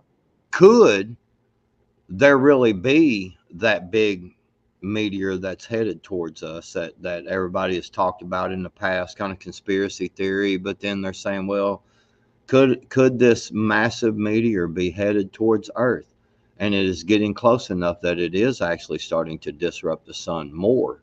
Oh, you talking about and and, focus? and, and we're starting to see more and more pebbling of the Earth, and that's why the world leaders and all them, that's why they're doing what they want, because they know it's coming to an end. They know the shit. Are you talking about the Apophis, the asteroid Apophis? I don't know. It's supposed to come like super close in 2029, and if it passes through this narrow little window, when it swings back by a few years later, it could impact the Earth. That's like the big one everybody's worried about because it's massive. If it hits, we're done. I And it's don't worry supposed to about come that through. stuff at all because there's no way to know if it's a real concern. There's no way Even if to you do know, anything about it. even Hold if you on. know it's going to hit next Tuesday, there's nothing you can do about it. Right. There's nothing you can do about it. That was where I was going next. Yeah, it's But like, backwoods, yes, backwoods. No, I'm saying, all right. So first off, you're just we're trying to have fun here, man, because I like to tease people and make them think, but at Mhm. the same time, I like to tell them, you know, exactly what y'all just said. Whatever happens, happens. We can't stop it. We can't do nothing about it. Live your life and have a good fucking time. Exactly. that's the thing. That's the weird thing I about a lot of always these preach that streams when love. people get worked up. When people get worked up on panels and on streams about balloons and Russia and Ukraine and all this, I'm like, why the fuck are you getting worked up about it? All right, you need to realize where you are in the pecking order. We're in the fields. All right, all we're doing is like sowing and harvesting the crops and feeding the rich and powerful. Our voice does not matter. Our opinions do not matter. Nothing we And say then or do matters because we can't agree on any fucking thing. and So it's then like guess what the until next 16, suggestion. until 1600 Pennsylvania Avenue calls my house and asks my opinion on some global or matters that ask me for my influence. I can't. There's nothing I can do to change anything going on in the world. All I can do is worry about my circle, what's And you can around me. keep talking and shifting the Oppenheimer window, however you pronounce it. Like, and that's really like Have, probably the main reason I have a channel is to just try. I'm just trying to pull the general worldview closer to where I think it should be and further away from men can have periods. is deja is Right. deja vu really a glitch in the matrix? I don't get deja vu. Dude, I've had it like I've had it many several times. times in my It's life, like but I've had it happen like a lot like more recently here in the last yes, couple of years. Like I'm talking like you're sitting had there it, going, I've had oh, it happen to me, and I had to sit the fuck down, and I went, "Holy shit!" yeah. And I've I'm never Is had talking it like like that. detail. is deja vu? Are we really in a matrix? And it's a glitch in the matrix. Dude, that is like a relevant fucking thing. And when I first started seeing that on YouTube, I'm like, what the fuck are you talking about? Is this all a simulation? And then when you sit back and you look at the shit in society right now and the things that people are saying, when you sit and you look at women that say they're men, but every fucking body around them knows they're not, and they never will be. No matter how much plastic surgery you get, it's not going to change your chromosomes. And So everybody knows it too. Even the people who are that's the most thing. adamantly And you're for like, it. oh, we're going to accept it. Why the fuck? Look, you can pretend to be a three-legged squirrel all you want. I am under no obligation to participate in your delusion. All right, you pretend, fuck around and step in the wrong bathroom with my kids in there, you'll get a reality check. It is what it is. But saying, and now you get commercials on TV and on YouTube. We are we are a community based on inclusion. Inclusion what? What? Dude, They do you realize? excluded themselves, and now you want to re-include them in the society. Look, dudes, ladies, gentlemen in the chat with sensitive ears, I apologize. I'm going to say vulgar words right now. If you're a dude and you like to suck dick, suck dick. Nobody gives a shit. That's what You it wanna sounds suck like, a cock? Backwoods. That's what it sounds like. Come You on, want to man. suck a cock? Suck a cock. Nobody fucking cares. It's been happening since the beginning of fucking Come time. on. If that's what you want to do it. I don't care. If you're a Come chick on, and you like chicks, do your thing. I don't give a shit. That's you. But you have absolutely no soapbox to stand on to where you stand up, and I have to accept that as normal, because here's the thing, it's not fucking normal. If it makes you feel good and you want to do what you do. I mean, look at the Spartans, bro. They were the most badass warriors on the planet. Homosexuality was encouraged. Bro, what do you think about all Spartan these? wives? Hang on, female Spartan wives. When the male Spartans returned from the Akage, their wives would literally shave their heads bald, just like their husbands, to help them reintegrate into heterosexuality from homosexuality. So Oh my this God, that makes them concept even is more terrifying. exactly, this thing is not new. Like, here's the thing. I remember in the 80s, the late 80s, when all this gay stuff came out and the AIDS and this and that and the other, and then everything calmed down and you had gay bars. You know what? You were included then. So now, to feel special, to get a fucking participation trophy, you have to be a dude that wants to be a girl. Look, you're never going to be a girl, but you chop off your junk and you buy tits that don't work. You're not going to produce milk. You got a fake vagina. You're never going to make a baby. You don't have the parts, bro. You don't have the parts. You I reckon don't think they're self-lubricating either. You reckon they have themselves fixed up like a roast beef sandwich? I don't know, bro. But it's like, if that's the delusion, like my thing is, if that's the delusional world you want to live in, that's fine. Like backwards.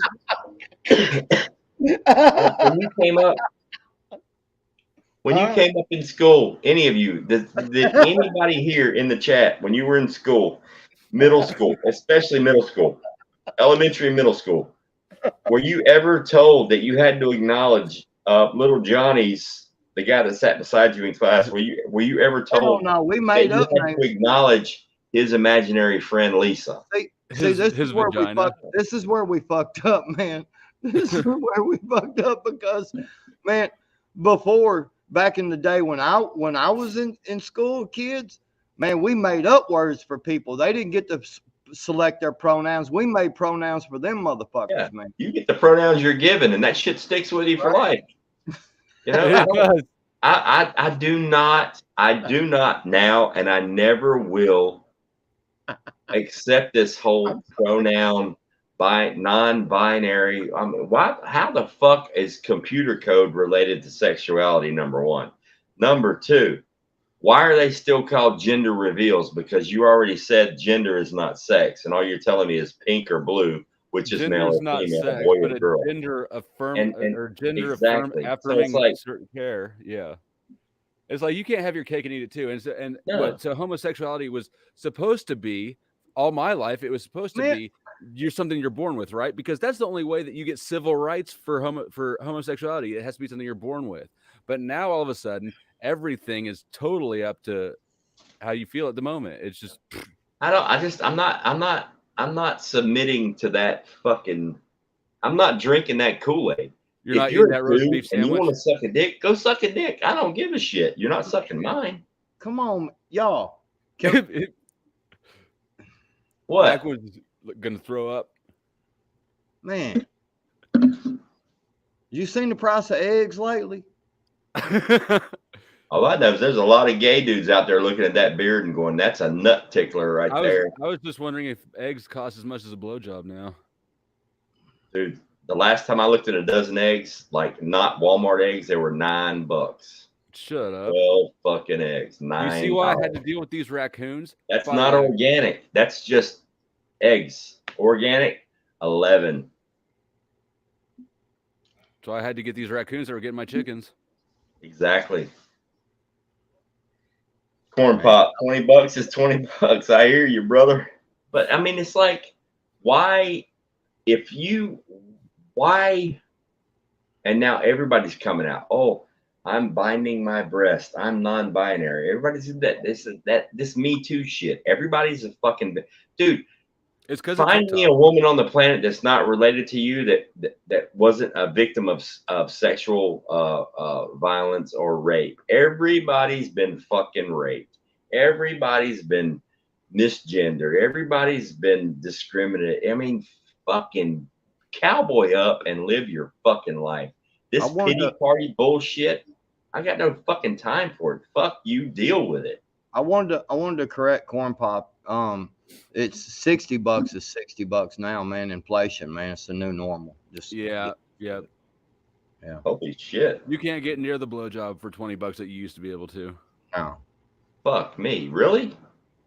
You'd be lucky to get handsies. No, man. You seen the price of eggs lately? You think some chick's gonna go out there and do that for $20? You think they can live off dick alone? They gotta buy eggs and shit. I'm not. Right? It's not like I'm asking for an organic blowjob. All right, it can be a synthetic. I'm cool with that. It doesn't have to be a grass-fed blowjob. It can be just like some random chick. Well, how did we get on this topic? You freaked out when I said if you're a dude, you want to suck a dick, and now you're bringing up blowjobs? But it's chicks, though. That's different. Oh, so you misogynistic motherfuckers. Well, I just know who I like to suck my dick. It's not dudes. Exactly. But it wasn't me freaking out anyway. But if you think about the math, here's the thing. There's never been a gay bone in my body, never will be. But if you think about the math, if you think about the logistics of it, dudes know dudes better than dudes. And I actually had a gay guy tell me this. God dang. Like, think about it.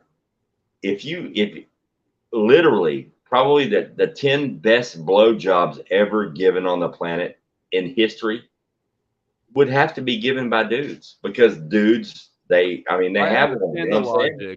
Like nobody can rub one out like I can. It's my shit. I know. Okay, but there's the fallacy. It seems reasonable, but I'm telling you, I'm still in love with this stripper in Vegas. She could rub one out so much faster than I could. It was amazing. Are you sure that she was a she?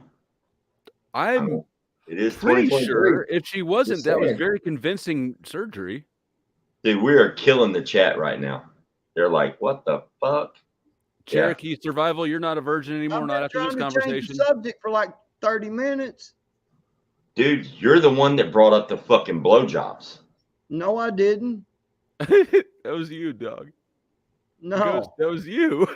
Yeah, exactly. Yeah. Are you sure? Yeah.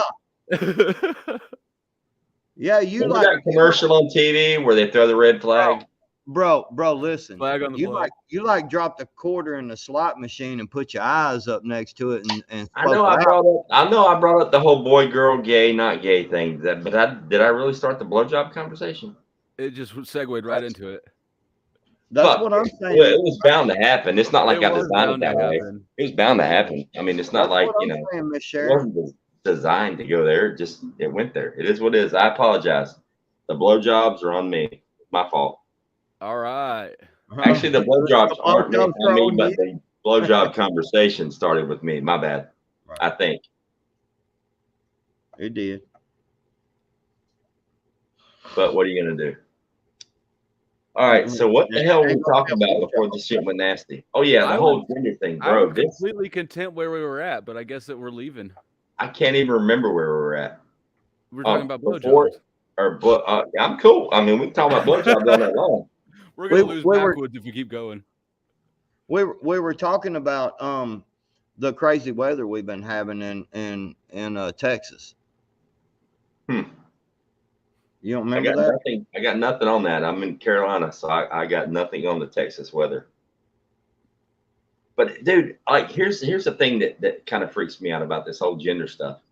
Because you see all these videos posted of these chicks that had their tits cut off and they got the scars and they're dancing and they're all proud and they're like 22 years old. God, that's and I'm terrible. going, you ignorant motherfucker. What are you going to do when you're 35 or you're 45 and you realize that you chopped off the one thing that you need to feed the child that you're going to have? That you're not going to have. Like if you're born a female, listen close. There is nothing available scientifically or medically or even fucking religiously that is going to help you go from a female to a male. You cannot transition. You can transition from hot to cold. You can come inside. You can transition from wet to dry. You can get the fuck out of the bathtub. You cannot transition from having a cock and then having a vagina. It doesn't work that way. If you're male, you are always going to be a male. You cannot ever, ever, ever, scientifically, biologically, you can't ever be a female. There are a couple of species of animals on the planet that can spontaneously change their frogs. I think there's a species of fish. So are you a frog though? I think it's a species of frog and a couple species of fish that can spontaneously change their sex based on offspring. Like if it's like one pond and there's like one fucking female frog and 30 male frogs, like 10 of those male frogs will just switch over and be females to keep the species going. But to my knowledge, that has never happened in the human species yet. If it does, I'll eat my fucking words or whatever. But if you're born a male, mentally or spiritually, like no part of any part of you can ever be changed to the other gender. No, Grandma Merkel makes a good point down there. Y'all do realize that this is all due to social media, right? So this is cause and effect of social media. It's not all social media. There's hella institutional backings. Social media is probably the biggest one, but you've got the whole medical industry, the politicians, schools. You've got all the institutions behind this agenda. Okay, but look, likes and clicks. Think about the stupid shit that people will do on social media to get a like and a click. Like you're right. I take it back. It's a mental issue. Yeah, like the whole sex dysphoria thing is a mental. Dude, I could never ever once look down at my friend. We'll call him Elvis. I could never look down at Elvis backwoods. and I could never imagine him not being around. Do you know how much fucking fun this little fucking dude is? Like, how could you chop him off? Like, so why would you do that? I don't understand that to me leads into the mental part of it. It's like there's something you got some fucking shit that ain't clicking with this side to where you number one, you believe that you can change teams because you can't ever. Hold on. How many Doc, a hermaphrodite isn't a gender, it's a deformity. Yeah, that's a birth defect. And that is the only case where you get to choose what side you want to be on. But the problem is sometimes you can have both organs, but not like you could have the vagina and the penis, but you don't have a uterus and you can't make babies. So that means the vagina is basically useless. Or you could have the penis without the testes, but you could have the vagina and the uterus, which means that the penis is basically useless. So the doctors actually let you choose if you want to pick a side or if you just want to live your life the way you are. Girls prefer balls, anyways, to Fucking penises. A. You know, it's dude, I still remember that show that was on mainstream media where it was a dude that decided to be a girl and a girl that decided to be a dude, and then they got married and then they got pregnant and had a baby. So there was like this hour-long fucking special on TV about the chick that is now a dude that had the baby complaining that that's what he said, his vagina was ruined, while the dude that is pretending to be a girl was literally breastfeeding the baby from his sweaty man boobs. That's so gross. So Then they were the whole basis of the story was they were pissed that their family didn't accept them for who they really were. The irony is, motherfucker, you're not the ones that are accepting who you are. You're a fucking dude. You're not a chick. And then they went on to talk about, well, we haven't decided what gender we're going to raise our child as. Wait a minute, motherfucker. The whole basis of your argument is that you're upset that society doesn't accept you for who you really are. Now you're going to dictate to your automatically from the womb mentally going to be handicapped child because you're going to raise him in this fucked up world, and you're going to decide what his gender is. Are you kidding me? If there was ever a recipe for a child teacher murdering gets his to decide parents, the gender. yeah, it's like you don't get to decide that. Gender is a made-up concept for society to make people fit in. Gender has no fucking use in my world whatsoever. You're a male or you're a female.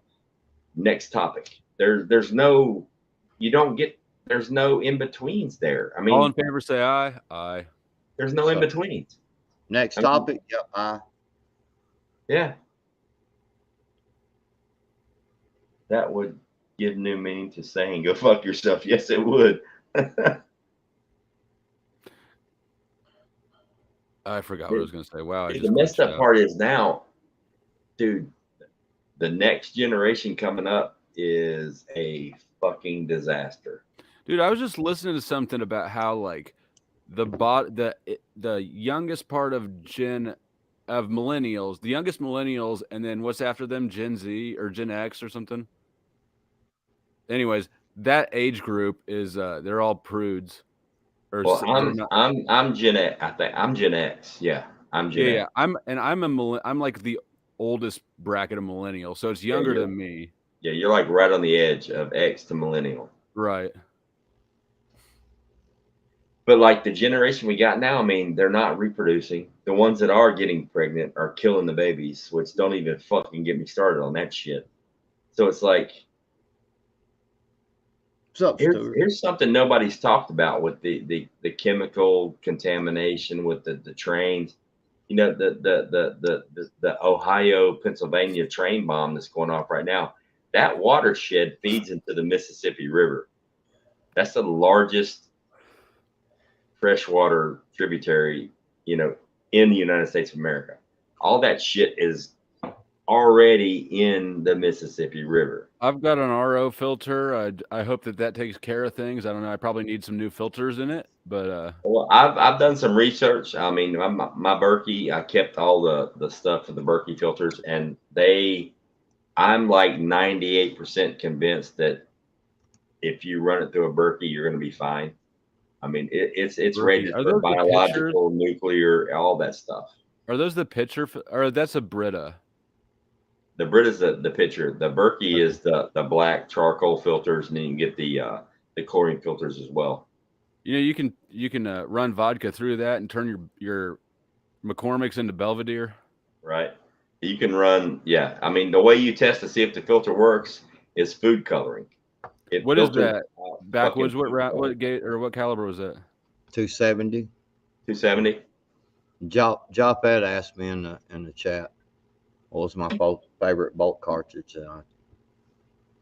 So it's like, you know, here's the thing though. the generation coming up right now, like literally 1 out of 3 kids is pretending to be a gender that they're not. So that takes at least 30% of the new babies off the map before they're ever born, especially if they do the chop. I don't think that they're gonna the vast majority of them are gonna stay with it though. Well, there's a problem. If you're doing the whole gender reassignment surgery when they're teens and preteens, and you're fucking with hormones, that's very rare. I mean, it does happen way more than it should. It shouldn't ever happen at all. But what I'm saying is, if you start fucking with hormones before your puberty, puberty hits, there is no research that I know of, at least it's not public, to show what kind of damage that does to your overall reproductive ability once you reach puberty. It sterilizes people. I mean, exactly. They suppress the shit out of it. But yeah, you can't get erections. You can't have orgasms. Like it just ruins you. That's what I'm saying. So, yeah. I mean, you're talking about what is the next generation. I'm looking at the next generation being like severely reduced. Rumi, thank you so much for joining. I appreciate that. But yeah, so it's like it all goes back to the whole global depopulation thing. I mean, look what the fuck we're doing. Not only are we training boys to be girls and girls to be boys, which is not functional, by the way. It doesn't fucking work. And now we're saying if you don't agree that abortion can be carried out through all 9 months, then you're an animal. Hold on. What's a tactical 30-30 lever? I'm pulling it up right now. Okay. Give me just a second. Yeah, I don't know what the tactical. I used to have a Marlin 30-30 lever. These are some bad son of bitches, man. Fish sticks. There's one. So it's just got a scope on it. Well, it's got tactical gear on it, and you can get them. You can get them in all different calibers and styles and stuff. Man, they have some with the the old big handles, like John Wayne and the Rifleman and stuff had. The big loops. 4570. Well, I'm saying you can get the like this right here. See the big handle on it? Yeah. You can spin it. When the Rifleman, remember the Rifleman, he would loop that thing all the way around. He would spin that's what I was. Yeah, the Rifleman and Wanted Dead or Alive. That little short 30-30 he had was about, or whatever that caliber was, but that was a bad son of a bitch. Yeah, they got some cool ass. Look at that 30-30, dude. Dude, one of the most beautiful rifles I've seen in a long time. And That's actually a 336 Marlin. Wow. Yeah, that's a bad son of a bitch right there, man. Mine was a Marlin. I got a youth model Marlin because it was shorter. That's the only difference. Is the youth ones are a little bit shorter. Right. It was a 336Y. Yeah, that was a pimp little lever action. Pratt County Sheriffs have it now. Fuck you, dude. cop. I love the rifle that what's his face used in Jurassic Park. That 4570, that stainless. Oh my god, that was a beautiful rifle. That complete setup. I'm like, yep, you ain't gonna change shit. That works. Hey, that was badass. I wanted to say something to Independent. Independent Mini. Can you email me? I'm working on a project, and it's going to take a couple of weeks because this is an extensive project, and there's a certain group of people that I want, and it's something that I've written, and I want a certain group of people to read a part of this thing that I wrote. You know what I'm saying? I'm gonna put some. You don't have to put your face on the screen. It can just be your voice, and I'll add all the background and scenery and all that stuff. Independent, just hit me up in the email if you don't mind, and I want you to be a part of this project. Good night, Leslie. Thanks for joining us. I appreciate it. Good night, Leslie. Yeah, Independent. It's on my channel, but it's Gone Fishing without the G, not fishing, but fishing. GONEFISHIN.BM@gmail.com. Hit me up, and I want you to be a part of this. I Dude, think you're gonna enjoy this. Like seriously, it's gonna be a cool deal I'm working on. this whole chat thing is fucking pissing me off. I know, man. Chat, if I'm not responding, please don't get mad, but it keeps completely going dark for like minutes at a time, and then when it does come back on, it strolls through everybody's stuff like within a few seconds, and then it goes dark again. It's working fine on my end. What up, Michigan? Okay, thank you, Independent. Like I said, it's going to take a couple of weeks, so if it's a day or so before I get back with you, it's not. Don't think I'm blowing you off or anything. It's I'm trying to work in family and work, and then this project. It's going to be it's going to be a pretty cool deal. Yeah, I definitely want to get me a 4570. I love that fucking rifle. That thing is just beautiful. God. I want one of these 5.7. Like everybody's making 5.7s now, which is tight. I like 5.7s a lot. Man, I'm telling you right now, listen to me. Shit is about to hit the fan. Stick with normal calibers. 270, 30, 12 gauge, 5.56, 9mm, 45. Hey, I don't even have my gun rights back yet. I got to wait another year and a half before I can apply for expungement. So, well, like, if you're planning on getting an AR platform, make sure you look at the barrel and make sure it's rated 223 5.56. Yep. Because you can fire both rounds through it. If you get a barrel that is 223, you cannot run 5.56 through that. And a lot of people make that mistake when they get an AR. They get an AR that is 223 caliber. Well, that barrel. And a lot of people fuck up with the plus P ammo in barrels, an old like a 38 plus P. That shit too. Well, now I will say, Ghost, I don't know that you can get on a normal deal without saying I want the 223. I think you can. I mean, you can buy them, but I'm saying I think pretty much any standard shelf AR-15 is a 5.56 nowadays. No, sir. I've never seen cheap ones. The cheap ones, like the ones that are, oh my God, that's a great deal. Look at the barrel. There's a lot of them that are just 223. A lot. I bought a. Let's see, what was the name of that? Because if it wasn't the case, my barrel wouldn't say 223 5.56. There's only one reason that you would put both rounds. It's because somebody makes barrels that are 223 caliber. Right, but I'm saying everything I've ordered or built or bought has been 5.56. If you're getting quality stuff, 5.56. But there are platforms that run 223 rounds, and they're just, if the barrel is stamped 223, it is not rated for 5.56. Right. I used to have a DB-15, one of the little short green ones, Southern Fried. I liked it a lot. It's the only AR when I got raided by the sheriffs in 2017. They took all my guns, but that was the only one I had. The only AR I had that I didn't build. I modified the shit out of it. It actually had gold plated lower parts on it. It was tight, but yeah. Yeah, go G-Ma. You say whatever you want to say.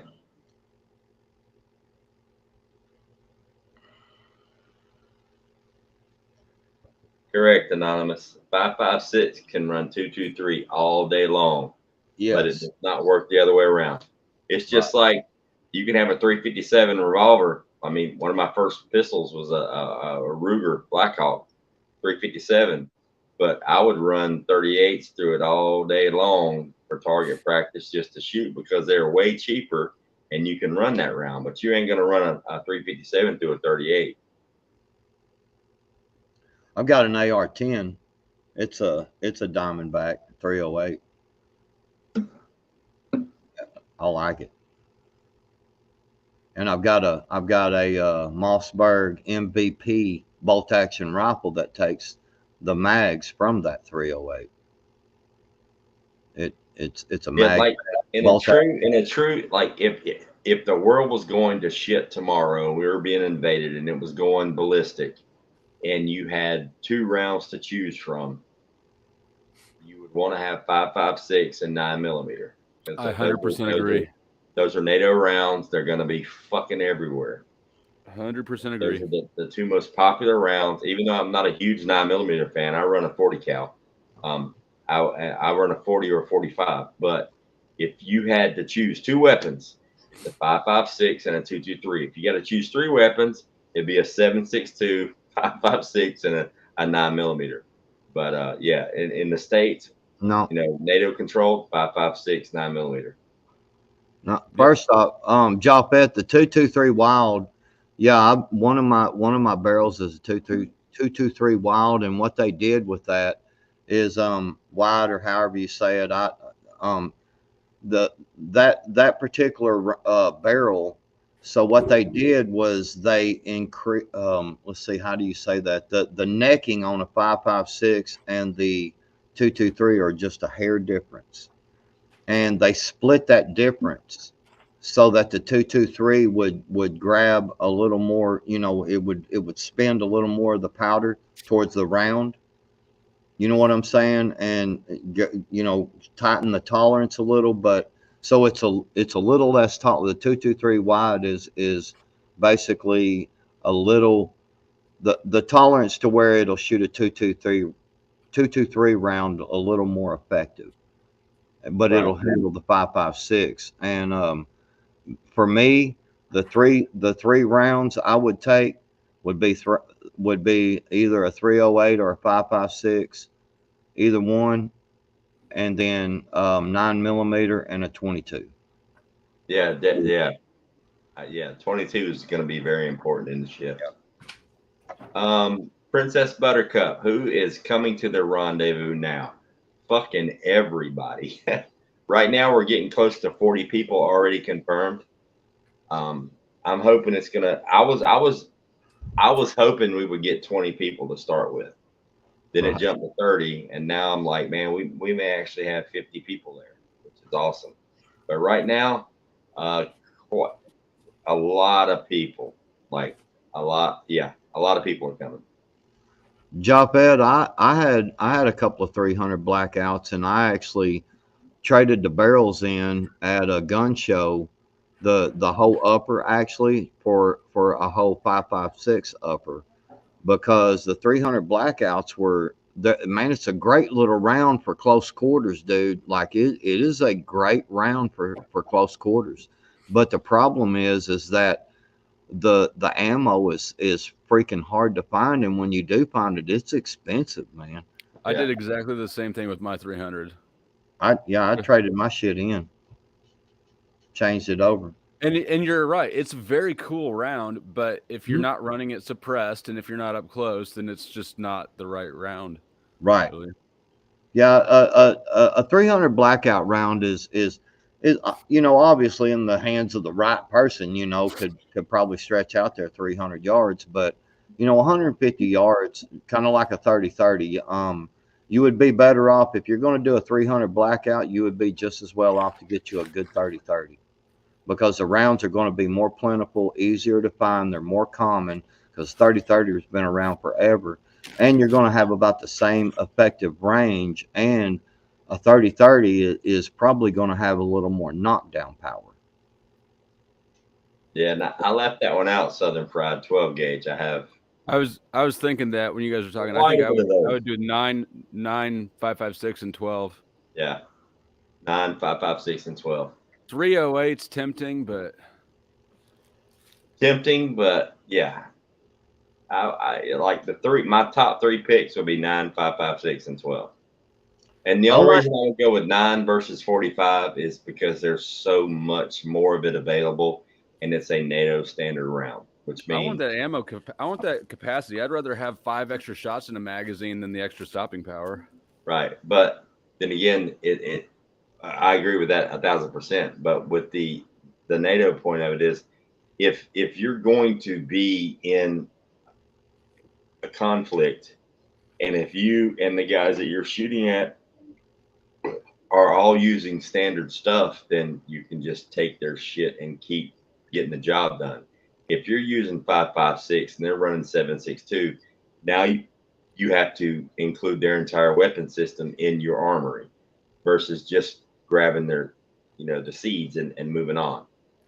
So yeah, in a true SHTF situation, WROL, it's, the seeds are going to be really, really fucking important. So you want to be able that you can operate with the stuff they're bringing to the field as well, which is a fucked up way to have to think about living your life, by the way. Just saying that we have to have this conversation at all. Life's always been fucked up. True. I have the Mossberg 500. I have a Mossberg 500 turkey gun. It's got ported barrels and interchangeable choke tubes on the end. And dude, I'm gonna tell you something. That son of a bitch it's camo, and it's a kicking son of a bitch, man. You cannot fuck with a Mossberg. I had a Mossberg 500. That bitch is no joke. Man, dude, I'm telling you, that thing with an extra full turkey choke with some number 4 high brass turkey loads, bro. Man, you can book some shit up, son. I'm just telling you, man. I remember running slugs and single and double aught buck to that Mossberg, and that was a fucking workout. Because mine, I had no stock. It was pistol grip front and back. That was a fucking upper body workout. I mean, that's like a little cannon when you're shooting slugs out of it. You damn right it is. I mean, it's like, yeah, that was a workout. I mean, and damage, oh my God. A slug to a 500 with pistol grips on the front and back, that's, yeah, you're working hard. I had a Desert Eagle 50 cal for a little while. That was, then I traded it off. That's one of those things, like, it's awesome at first, but then once you've shot it and all your friends have shot it, now it's just big. Yeah, and plus once you run like 50 rounds to it, the springs fucking wore out and you're just waiting on a malfunction. All right. Y'all check this out. Y'all watching? Yep. Let me fix the volume. I'm trying to get it on big screen if this computer will ever cooperate, but it's not doing shit. Dude, this fucking internet is fucking whack. Hang on. All right, now I got the buttons. Hang on, I'm gonna bring you to big screen. Hold tight, hold tight, hold tight. If it ever kicks in. It's fucking locked up. All right, solo layout. I clicked it. Let me know when it's up. Well, anyway, that's Japette. Eventually, we'll get the solo layout. I already clicked it. You hear me? You hear me? Yeah. That's Japette.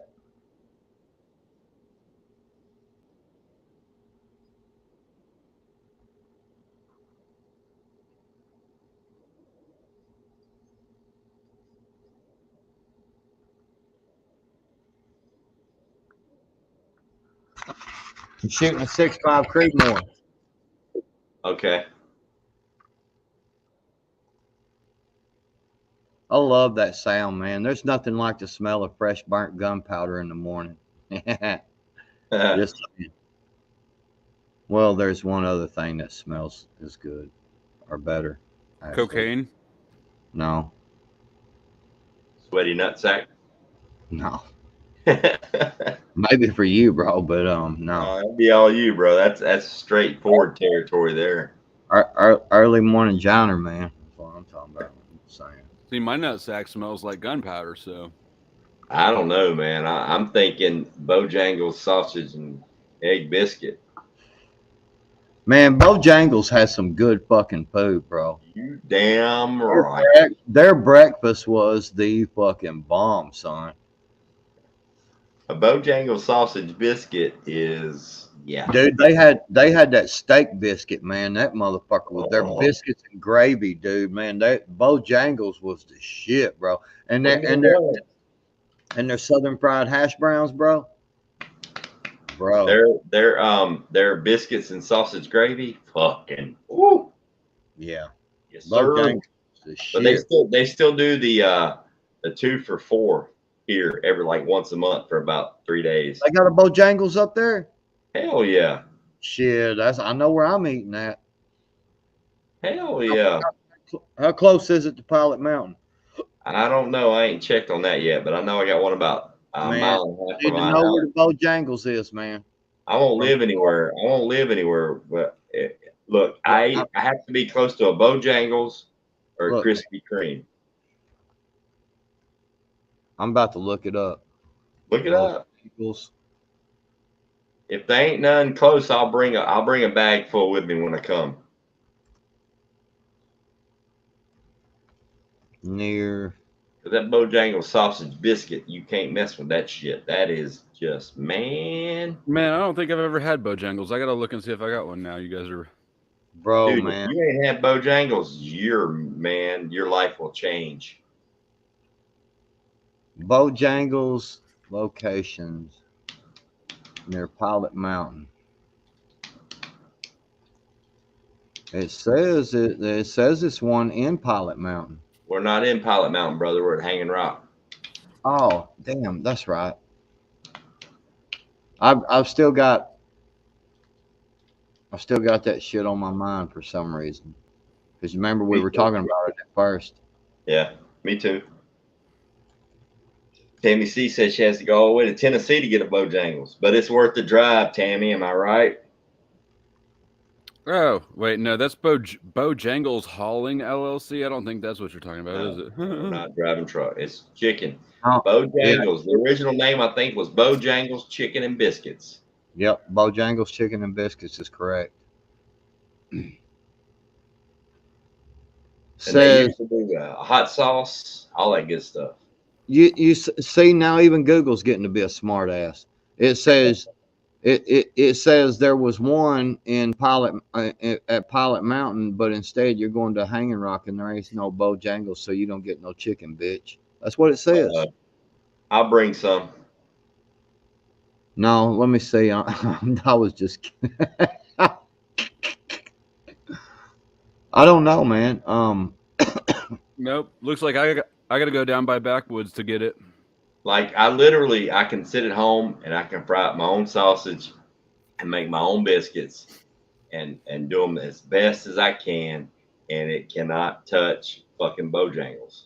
Really? Is that good? Yeah, man. I don't know what the fuck kind of illegal drug they put in that shit to make you want more, but I'm fucking Fentanyl. addicted. That shit is unbelievable. And I like my favorite meal, my favorite breakfast meal is a sausage and egg biscuit. Sausage and egg with tomato and mayonnaise. Oh.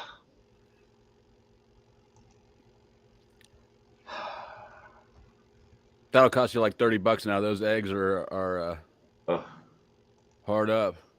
Sausage and egg with tomato and mayonnaise. That is heaven. Man, what is this thing doing? Are you still trying to find a Bojangles backwoods? It says there's one. How far is that?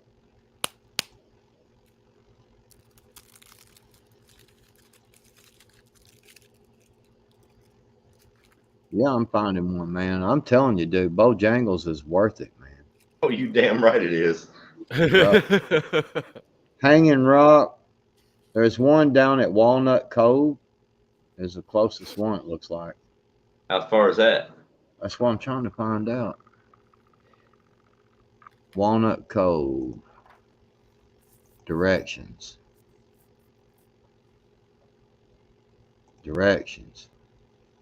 Come on, man.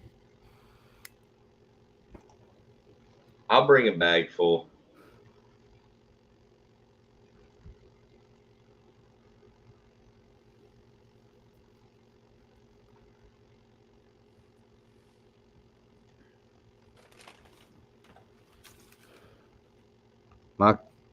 I got kids in there. I have kids in there streaming and shit. My computer's being slow off and on. Says 18 minutes. Says 18 minutes. Oh, that ain't too far. Hanging Rock to Bojangles. Go all the way down 89. We'll figure it out, but I'll bring some with me when I come. Shit, if it's only 20 minutes down there, shit, I'm getting me some Bojangles, bro. Just saying. Yeah. I'll bring me some Bojangles. Getting me some Bojangles, bro. I don't think it's the sausage that's on the biscuit. It's the fucking biscuit. Their biscuits are fucking. I'm not a big fan of biscuits. It's really just there to carry the gravy or whatever to your mouth, Oh no, not after you eat Bojangles, son. You can literally just eat the biscuit and be happy as fuck. Dude, well, are you? I'm not saying that you're a liar. I'm just saying I don't get happy over biscuits. Flow State, are you Antifa? Am I Antifa? Yeah. I didn't realize that it was that sacrilegious to not believe in Bojangles biscuits. Well, to believe in biscuits, period, man. Dude, let me tell you something. The Bojangles biscuits are fucking insane. I don't get very hard over bread in general. I don't even think it's bread. I think it's something else. It's like kind of a bread product. It's magically delicious. It is. I used to like cornbread a lot, but then I went to jail, and that's all they fucking fed us. Cornbread's still kind of good, but like the biscuits, it's like a unicorn farted magical butter on top of the bread into this beautiful biscuit, and they call it Bojangles. But see, amazing. Then the point of the biscuit is still to get the unicorn butter farts. Yeah, you're just getting the unicorn fart. That's all you're getting. So I think we figured out what their magical ingredient is. I just want to suck it straight out of their ass. I know, right? I think we figured out what their magical ingredient is. It's unicorn rainbow farts on tap. Bojangles uses unicorn fart juice in their biscuits. That's why they're so delicious. But I literally, usually when I go to Bojangles, I'll get a box of biscuits and I'll slice them open and I'll do the sausage gravy. And instead of making homemade biscuits, I would rather have them over the Bojangles biscuits. Gardner Josh, can you make biscuits better than Bojangles? I doubt it. Are you Antifa?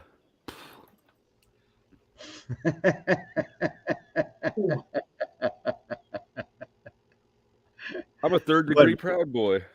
You. What was the steakhouse? Golden Corral. Me too, Independent. Remember Golden Corral? Yeah, my ex-wife's dad loves that place. The yeast rolls at Golden Corral, that's the reason people went. The fucking yeast rolls were the shit. Oh, yeah, I forgot about those. Because, it's called a yeast roll. Yeah, that's what a Bojangles biscuit is. That's what a Bojangles biscuit is. Gardner Josh. Is a yeast roll. It's fucking insane. Gardner Josh, hit that StreamYard link, man. Jump up here and tell us a joke. Unicorn fart covered cornbread biscuits. There's a lot going on there. Independent says, I think I'm exactly the right amount of high for this stream. That's why I said a while ago, I was like, I'm right there with you, Independent. Yep. Cherokee tracked down the same one. He said 17 miles. Oh. Yep. You're late, Cherokee. Damn. I already said that.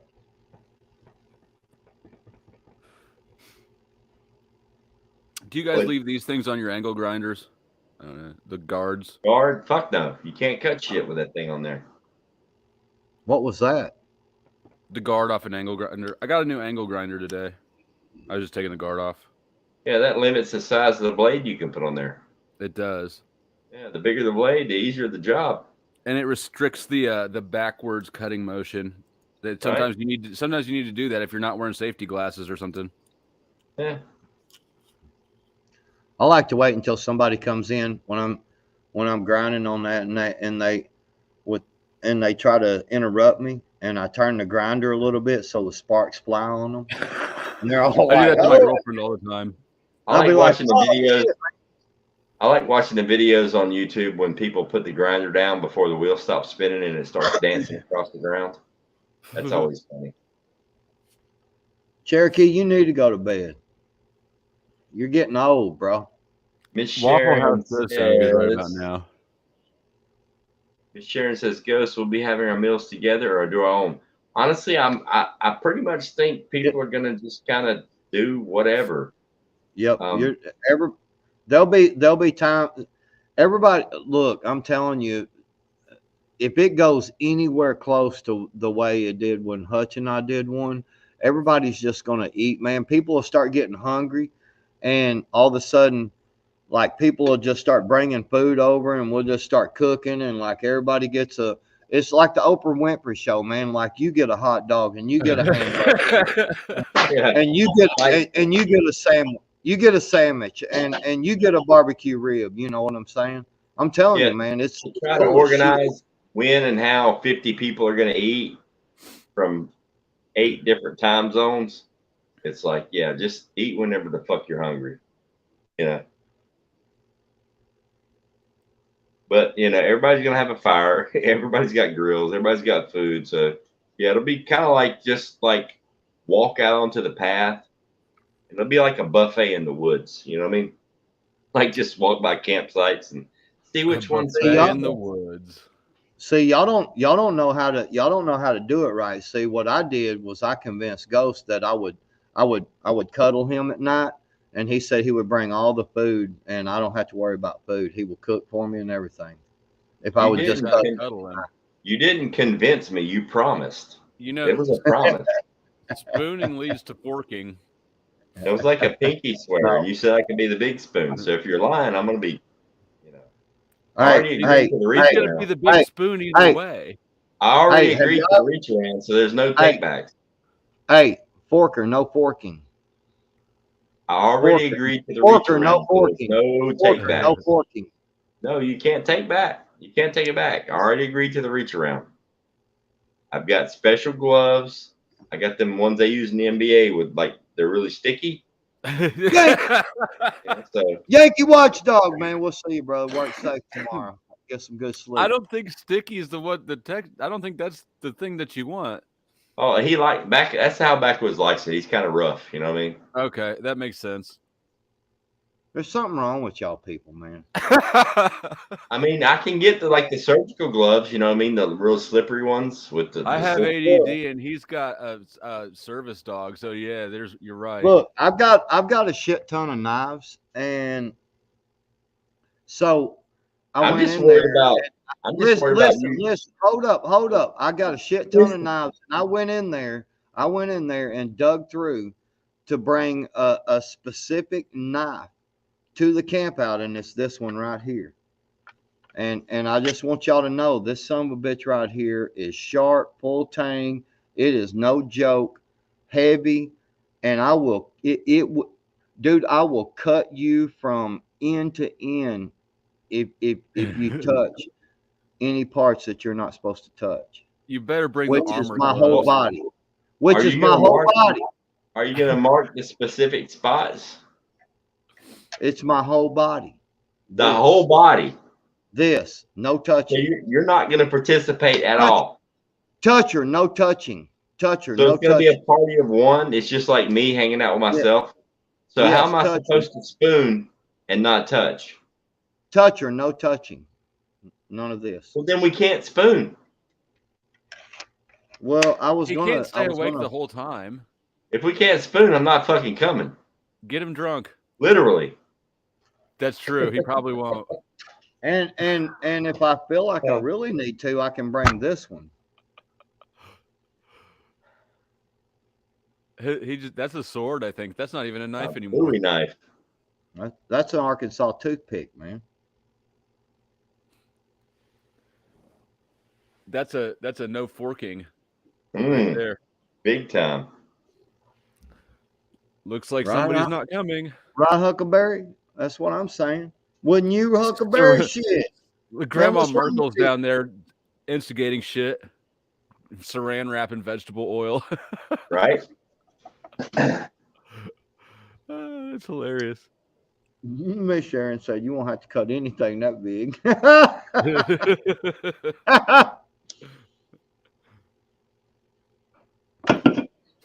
Miss Sharon, you're not my favorite anymore. You lying, Using Miss aloe Sharon. vera for that burn.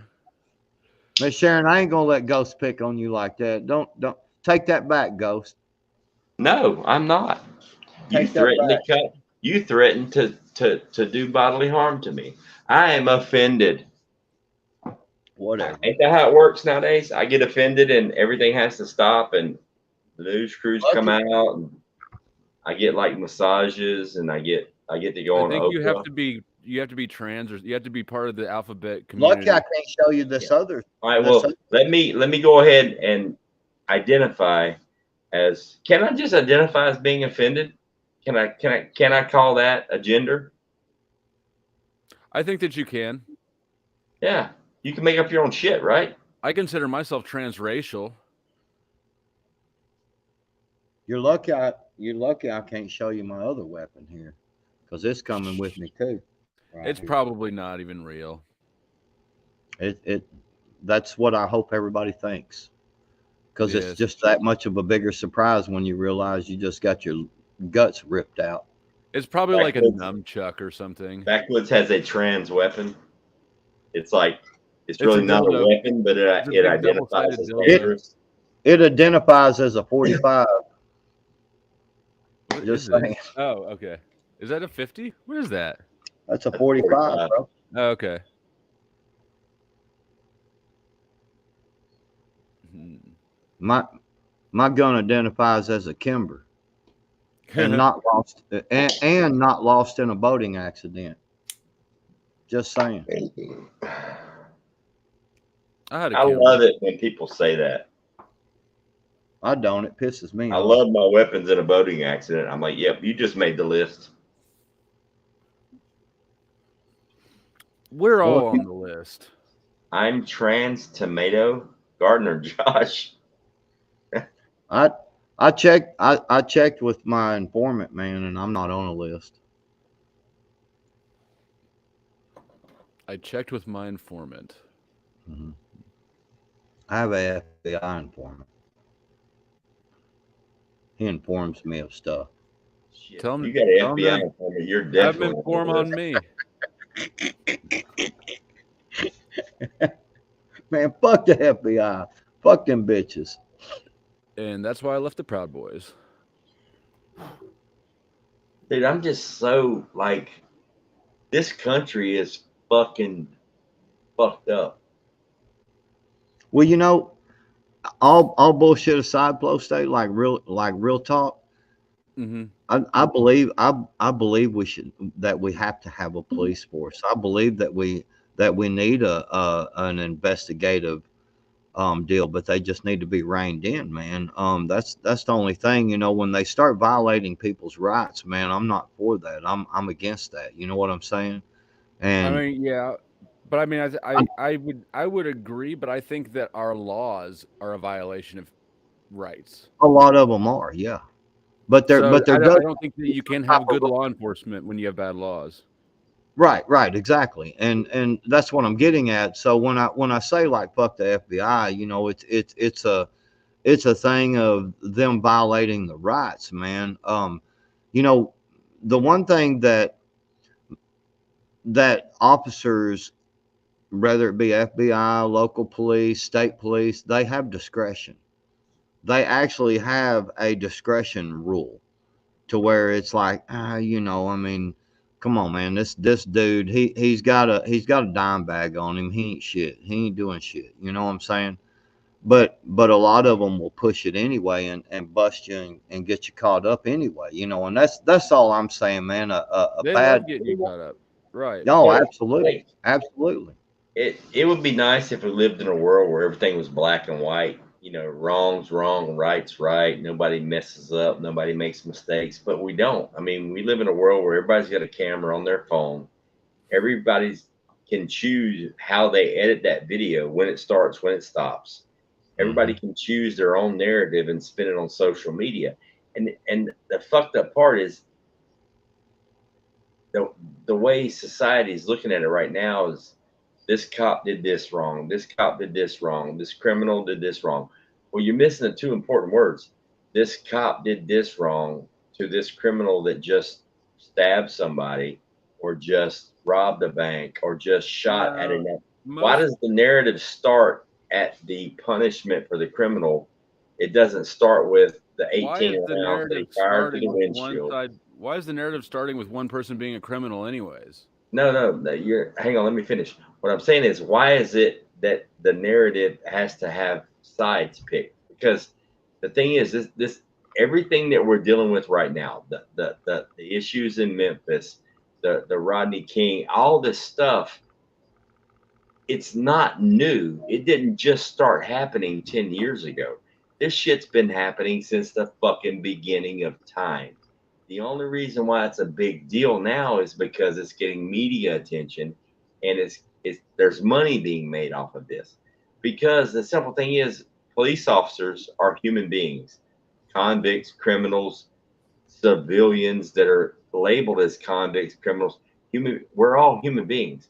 Whether you're wearing a uniform, carrying a badge and a gun, or you're just an innocent person driving down the street, caught up in the wrong situation, or you're a motherfucker that needs to go to jail, getting caught up in the wrong situation.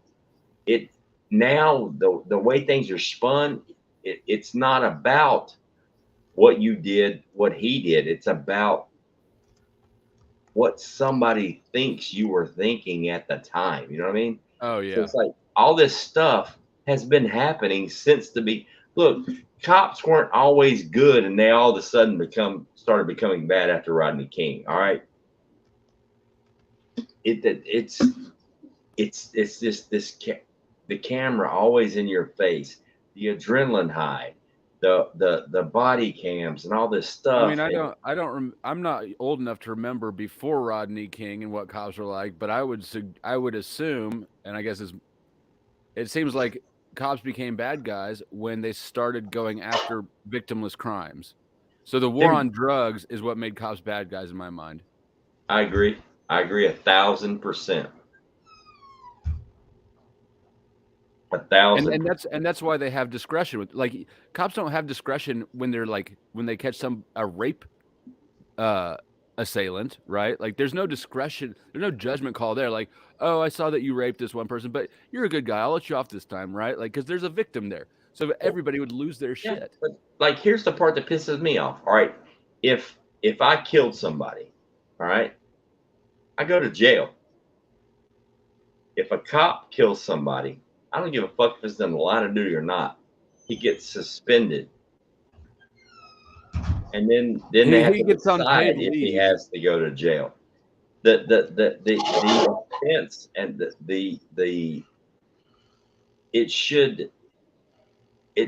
look, all right. If I have a family member in my front yard that gets shot in a drive-by, I call the police, they show up. If my neighbor down the road is a cop and he gets shot in his front yard in a drive-by, every fucking cop within 50 miles shows up because it was a cop got shot. It was not a human being that got shot. It's a cop. Oh, so you're better than me. Catch the dude who did it. So you're better than God. Because you're a police officer. Your life is all of a sudden more valuable than mine. That's my issue with the whole deal. The response time for a police officer should not be 10 times faster than the response time for a civilian. In my opinion, it should be completely reversed because you accept that responsibility. You accepted the badge, you accepted the gun, you accepted the responsibility of being able to protect a life and save a life and take a life. You should be held to a higher standard. Exactly. That's the word I was looking for. You should be held to a higher standard. And not be like shooting people's dogs because you were scared for your life. It barked at me from across the backyard. I don't give a shit if you're a cop, the senator, the ruler of the world. If you shoot my dog, you will fucking die before his blood gets cold. Whether I do it with my bare hands, my teeth, if I have to chew down a tree like a fucking beaver on your head, you will fucking die. Ghost, one time, me and my ex-wife, we were fighting. Man, we were fighting bad. And she had took a bunch of big pile of my clothes and threw them down like right at the front door, right? and we're fighting back. She'll call the police. Well, the police show up, man. This big ass cop, man. This is a big dude. He steps in the door and steps right in the middle of my clothes and stands there and looks at me. And this older officer had came in first and you know and walked on in. And I'm sitting there looking at that dude, and I said, "Man, get the fuck off my clothes." And he said, "You don't talk to me that way." And I said, "Get the fuck off my clothes." And he looks at me and he said, "You need to learn some respect." And I said, "No, you're the one that needs to learn respect. You're in my fucking house, standing on my clothing with your dirty fucking feet."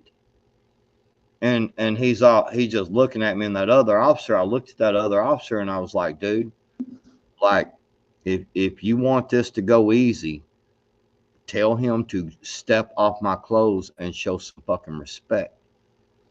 He's like, "Officer so-and-so, you know," he said, "you do need to step off the man's clothing." And dude stepped up and he looked and he, you know, he just looking at me, man. I was ready, dude. We was about to go. Pisses me off, man. I've had so many of those encounters and it pisses me off. You give them a gun and a badge and they're all of a sudden they're above you. Motherfucker, you're not above me. You are here to serve me. That is your job. Yeah, you know what? They don't to do. In KCK where I'm at, they it's against their policy even to help. I flagged a cop car down and asked for a jump start one morning because my battery was dead. It's against their policy. Rolled down the window, looked at me, said, "No, it's against policy." Kept going. Yeah, dude, it was Obama. I think it was the Obama administration. This thing came out, and I remember. And don't quote me because I'm not going to get the words right, but it is not the police. It's not a police officer's job to protect or serve you. Yeah, that was determined in court. Their job is not to come help you. Their job is to enforce the law. That's it. Their job is not to help you.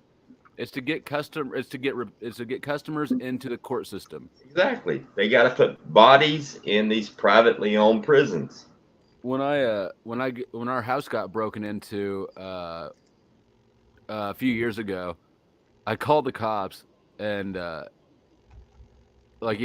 house got robbed and whatever. Need to file a police report and stuff, insurance things, and so the cop shows up like half an hour later, and first thing he does, you know, "Who are you?" You know, so he's looking at my ID and writing down stuff. And I'm a in Kansas, you have to register if you're a drug offender. So I'm registered as a drug offender because I was convicted as a dealer. And on my driver's license, there's a little RO in the corner. And he looks at that and he does this thing where he tries to pull a slick one on me. He's like, "Now, they didn't get any guns or they didn't steal any guns or anything, did they? Like, I'm going to fall for that one. I'm obviously a felon and I'm not, you know." So the first thing he does is try to like trick the victim of a robbery into. Oh, yeah. Absolutely. Well, you're a piece of shit. Just dust for Prince and give me the fucking paperwork so I can see what insurance will do. Yeah. No guns, but they took all my donuts. Is there anything else I can give you? It's like, I mean, dude, I've seen so many instances of police brutality and police overextending their abilities and oh hell yeah, their rights and stuff. I could tell stories for days, but I am aware of the fact that as a felon, like what felon isn't sitting around bitching about how cops did him dirty? You know, it's kind of all right. I mean, dude, everybody on this fucking planet is a felon. We just didn't get caught. Like literally with the laws that we have in the United States of America right now, I don't think I have ever met a single human being in my entire life that should not. Did you know that title jumping is a felony? Do you know what title jump of a felony? Do you know? No. Did you know that that the problem is they forgot to explain to them about protect and serve? They thought it meant to protect their own ass and serve you with as many ass whoopings as possible, but it was actually meant for them to, you know, they're supposed to protect and serve. But see, when, you know, real talk, you know, not making a joke, when the Supreme Court said that they don't actually have to put their life in jeopardy for you. No, they don't. That's where it really went downhill. Look at the fucking school. that got shot up when they all stood outside for a fucking hour. Are you kidding me? I'm telling you right now, y'all can believe what y'all want about me. There's no way on this planet, for no reason whatsoever, that I would not enter a school, dude. I don't know how It's, you could get yourself to stand outside there like that. Like there's I no couldn't, way, man. I There's no couldn't Dude, way, make myself do that. if my child was in that school, if dude. I I don't care. worked, hang on, I'm a teacher. If my child was in that school, if I worked in that school, I would be literally probably right now, I would be the side note on the media to distract you because I would be in court trying to lock me up forever because I'm going the fuck in and I'm gonna do some stuff. Period. Dude, I couldn't do it. I couldn't stand outside if I didn't know there a kid in there, man. Yeah, I'm just for telling an neither. hour. A there's fucking no way. hour. An hour. Here's the problem. Insane. It wasn't like there was one cop that didn't go in for an hour. It was the entire police department, which means they were told over the radio not to go in. That's where the investigation should start. And they decided to listen to it though. Like it Yeah, doesn't matter yeah. what you're told. If you obey that order, you're a fucking piece of shit. Exactly. But then again, I'm gonna play devil's advocate. We don't know what they were told on the radio. There could have been some crazy shit that was coming down. Chemical, biological, hostage situation, this, that, and the other. Would have justified it. You don't know. But it doesn't matter to me. I'm going in. There were many parents that went in. Many parents went in and got their kids. And that's what I'm saying. Like, I can't think of something that they could have heard that would have justified them standing outside for an hour. That's my point. That's what I say when the investigation needs to start up here somewhere. So we're both right, but I'm more right. From somebody, which leads to the training, which leads to these fucking trained dogs sitting there listening. They had to have heard those gunshots. They were listening to 8, 9, 10, 12-year-olds kids being fucking murdered. They stood in the hallway listening. That's my issue with it. They heard it. It's not that it happened. It's that they literally, they weren't watching a video. They let it happen. They allowed it. They literally listened to this happen for an hour. There's no way, man. There's no way. Burn that fucking town to the ground. There's no way. That, no, hell no. Fuck no. There's no way. Even if I was driving down the street and I was not even from the state, and by some miracle I had some readout telling me that what was going on at this, dude, I'm fucking going there and there's kids, bro. No, fuck no. There's no, hell no. And I don't care. Dude, I think that you have to be a defective person to be able to stand outside that long. You should be shot in the fucking head for standing out there and letting that happen. And I said that on this stream, and I do apologize, YouTube. I hope you don't kick me off, but right's right, wrong's wrong. But you're not wrong about it. That's fucking, you should, man, you don't do that to kids. It'd be different if it was like in a bar somewhere where everybody was drunk and they were already fighting and somebody started shooting. Then there's a whole lot of narratives going on. We're talking about a middle school with 10, 12, 13-year-old kids just trying to figure out what life's about, and you got some fucking idiot with a weapon, whether it be a knife, a gun, a pool cue, a stick, a rock, a steel-toed boot. It doesn't fucking matter. It's a weapon. And you're just going to stand outside for an hour and wait for somebody to tell you what's right and what's wrong? Motherfucker, you failed at life. Right and wrong, you were born knowing right and wrong. Somebody is inside crying, getting shot, getting stabbed, whatever the fuck. Do your job. There's a lot of fishy things about that whole event, though. I sort of wonder if the whole thing was staged. I've seen a lot of things that are suspicious about that one. All I know is it fucking sucked that it happened. I wish I was there, but I'm glad I wasn't. But and I know that's a weird thing to say. It's not like could I have made a difference or whatever. I don't know. But I know one fucking thing. I wouldn't have stood in the fucking hallway for a goddamn hour. I promise you that. What happened Myth, after that? I can't tell you. But the story would be different. The narrative would be different. And, you know, what we're talking about would have been different. myths, I agree with you. They're coming after the kids, sacrificing them on the altar. Blood has a lot of power. And see, that this touches home for me because for a lot of you that don't know this in the chat, I am a middle school teacher. I do this on a daily basis. So this is very, very personal. You come in my classroom to hurt my kids, I am fucking you up. I'm fucking up everybody that knew about it. People that didn't know about it, that should have known about it. Man, I don't That know. would be the best thing that could happen for anybody, I think, is for them to choose your classroom first at the school. Man, dude, I remember. Be like, we had an active shooter or somebody who tried to be one. And, Please come to come my way. I remember in college, bro. I swear to God, I remember in college. This is a true story. This was biology lab, and the professor. This was at the beginning of the semester. They read their syllabus. They explain to you what they expect for you for the entire semester, and this, that, and the other. They go over the school rules, all this bullshit. And they literally went over a active shooter drill for the college. And this professor, she explained what we were supposed to do during an active shooter drill. And the classroom had a side door that led to basically a closet where all the chemicals and all this bullshit was stored. It was probably 20 by 20, not huge, but not tiny by any means.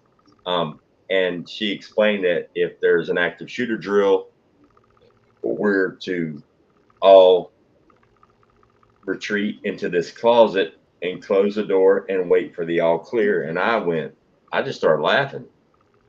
And she, like a dumbass, because she apparently thought she was in charge of everything, her comment to me was very snarky. I don't know. Yeah.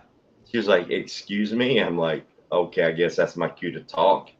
Do you have something to contribute to the conversation?" I said, "Absolutely, I do." And, you know, everybody in the room looked at me because I was literally the oldest person in the classroom. And she's like, "You have something to contribute?" I said, "Absolutely." I said, "If you guys want to go in there and hide in that room, you go right the fuck ahead. I'm not going in there." I said, "I'll be at the door. You guys are good because nobody's fucking getting in this room with a weapon. They may open the door, but it's going to stop right there. You know, it's not going to fucking happen." The dumbest thing you can do is go hide in the corner of a classroom. You are literally saying we're dispersed in a huge area, and your defense is to get in the barrel and act like a bunch of fish swimming in a circle.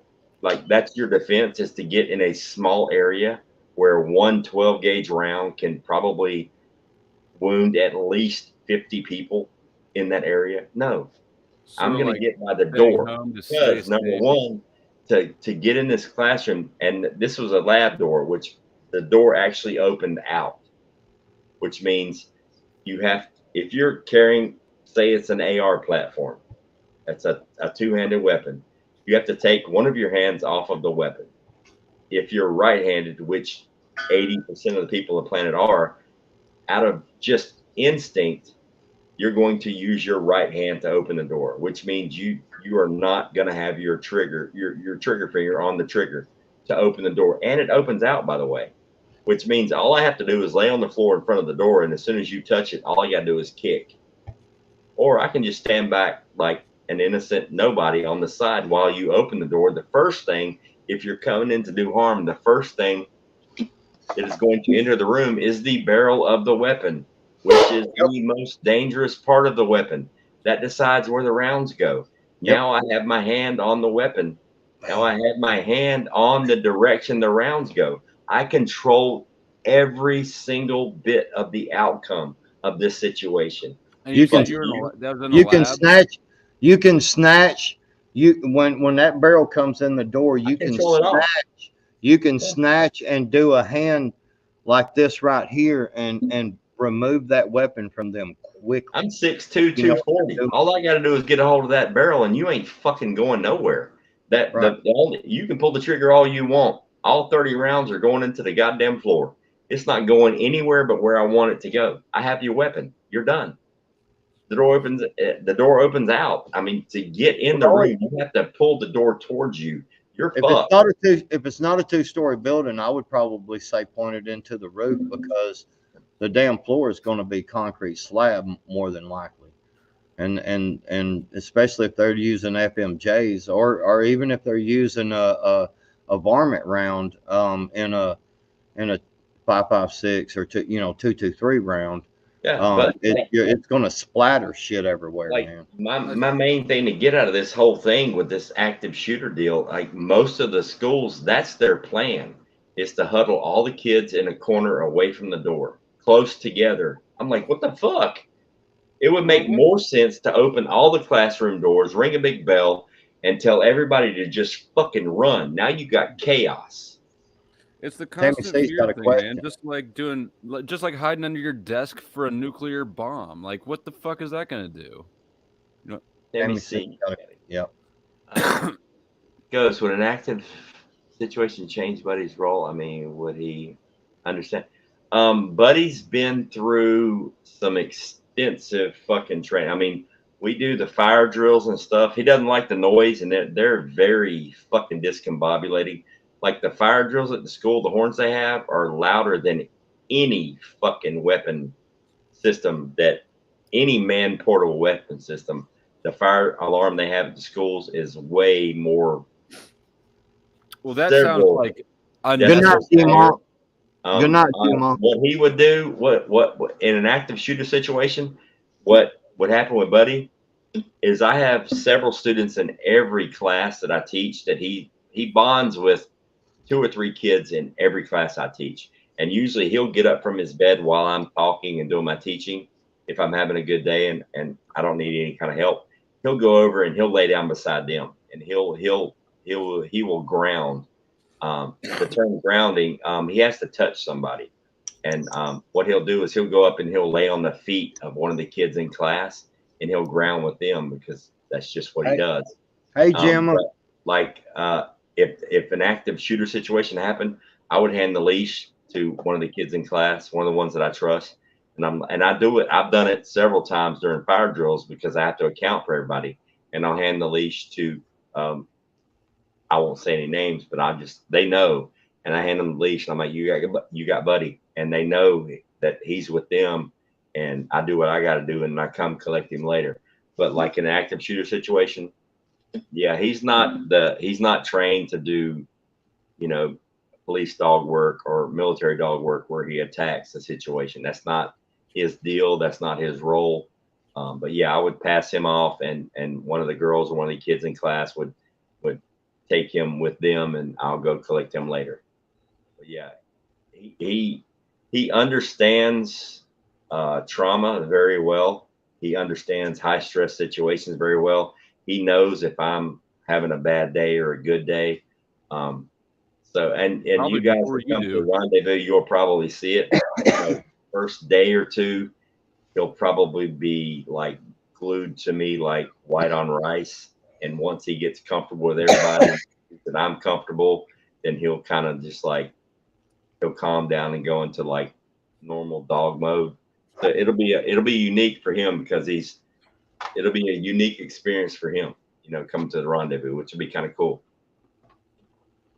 Hey man, I'm out of here. I'm going to bed. Yeah, I'm fixing to shut it down. I'm about to go in here and I've got a great big ass bowl full left of red beans and rice, Cajun. With the beef sausage in it. It's fucking fabulous, and I'm about to go in here and eat a big ass bowl of it and cuddle up to my wife and go to sleep. You've done a lot of streaming today. I know, right? Tammy C, that's a good question. I was just wondering if he would be confused and trying to calm me down because that would obviously be a bad day for everyone. Um, the cool thing, Tammy, like how he alerts on me, it's not if I'm excited. It's if apparent.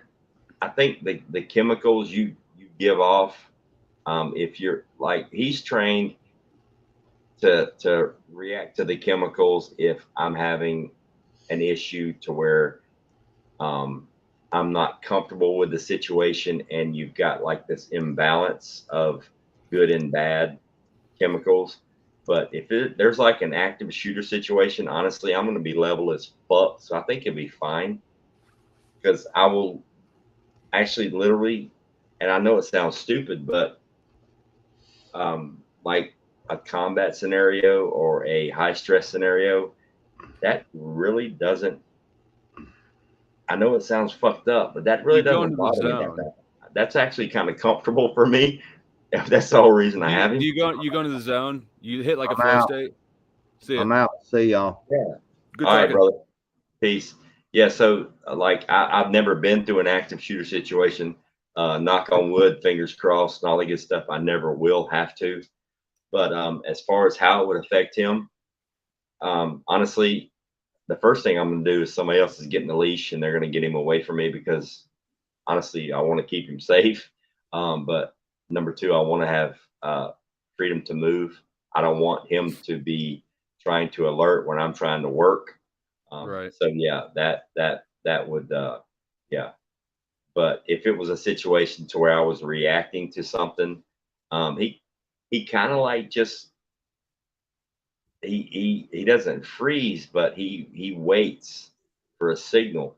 If it was a situation, an adrenaline type situation where I have to react, that doesn't trigger him. It's what triggers him is a situation where I'm sitting here in my room normal and my brain goes crazy or I'm having flashbacks or there's a kind of It's a a different mental kind of vibe. yeah, there's a different they key on different things. Because So an when you're actual actually in an situation. emergency, you're actually in that place. You're not in your head. Right, exactly. So when you're in a situation where you have to react, actually all the things in your brain are firing normally. So yeah, I I've don't. never I've never been in obviously I'm not a vet, so I've never been in war, but I have noticed that like emergency situations like that are there's something meditative about it. It's like you're just in the moment so much that you're not thinking about other things or whatever. You just kind of go. I'm actually really calm in stressful situations, Me too. which is really really And weird. it I mean, I was does a time slow volunteer down for firefighter you? for many years in between my stints in the military, so I've had like extensive experience with like fucked up situations, and um, especially after military, I may not have all the answers in a stressful situation, but I'm relatively calm. It's in normal daily life dealing with these fucked up individuals that are on the planet right now that freak me the fuck out. Does But like time feel like it slows down? it stops, bro. It literally it's like Yeah. there's like a Wait. Yeah. there's like a it's it's a It's very I won't cool. say it stops, but I think you're right. It's It way slow. yeah, it super slows down. Things smell different, things feel different, they look different.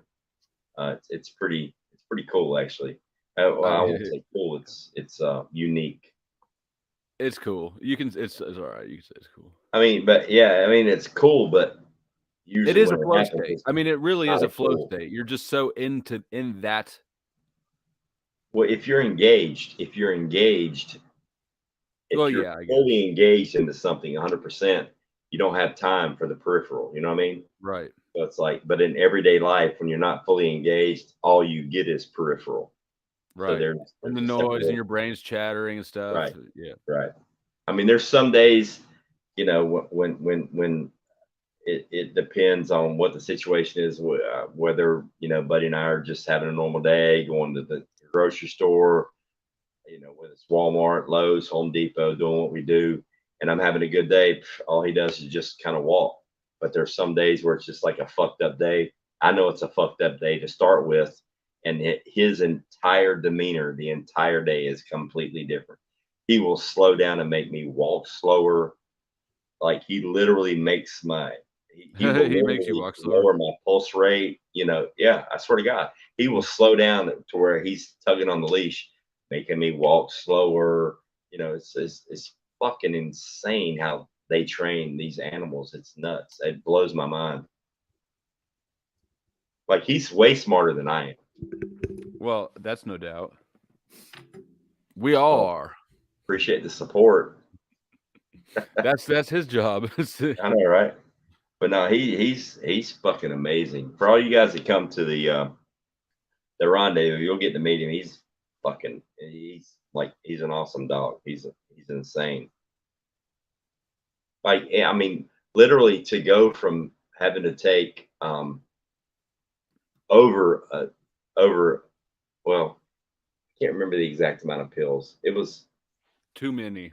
somewhere between eight and 10, maybe 8 and 12 pills every See, I day or swear to every other God, the day. VA is trying to kill vets to lighten the Yeah. financial And load. see, now I don't take any medication whatsoever. It's all on him, you know, and it's like my life has increased. The quality of life has literally went through the roof. It's night and day. I mean, I still have good days and bad days. I still have attacks, but That's part of life. I'm not like medically fucking comatose. You know what I mean? Right. So Yep. fuck, the trade-off's worth it. For sure. So All right, man. I'm going to bed too. Thanks for having me on. It's good talk. anytime, brother. Thank Goodbye, you. chat. All right, everybody in the chat, all 23 of you, I appreciate it. And thanks for hanging out. And I will see you guys tomorrow night. Hopefully, I'm going live. Well, actually, it's tonight. I'm going live at 8 p.m. tonight, doing a canning stream, rendezvous update, and 2-year anniversary on YouTube. So hopefully, you guys will hang out with us later on. Like, share, and all that. Subscribe. Ain't that what they say? Like, share, subscribe. I'm still trying to figure it out. But you know, if you like hanging out with me, sub. If you don't, don't. It is what it is. I'm out of here. Y'all have a great night. We'll talk to you later.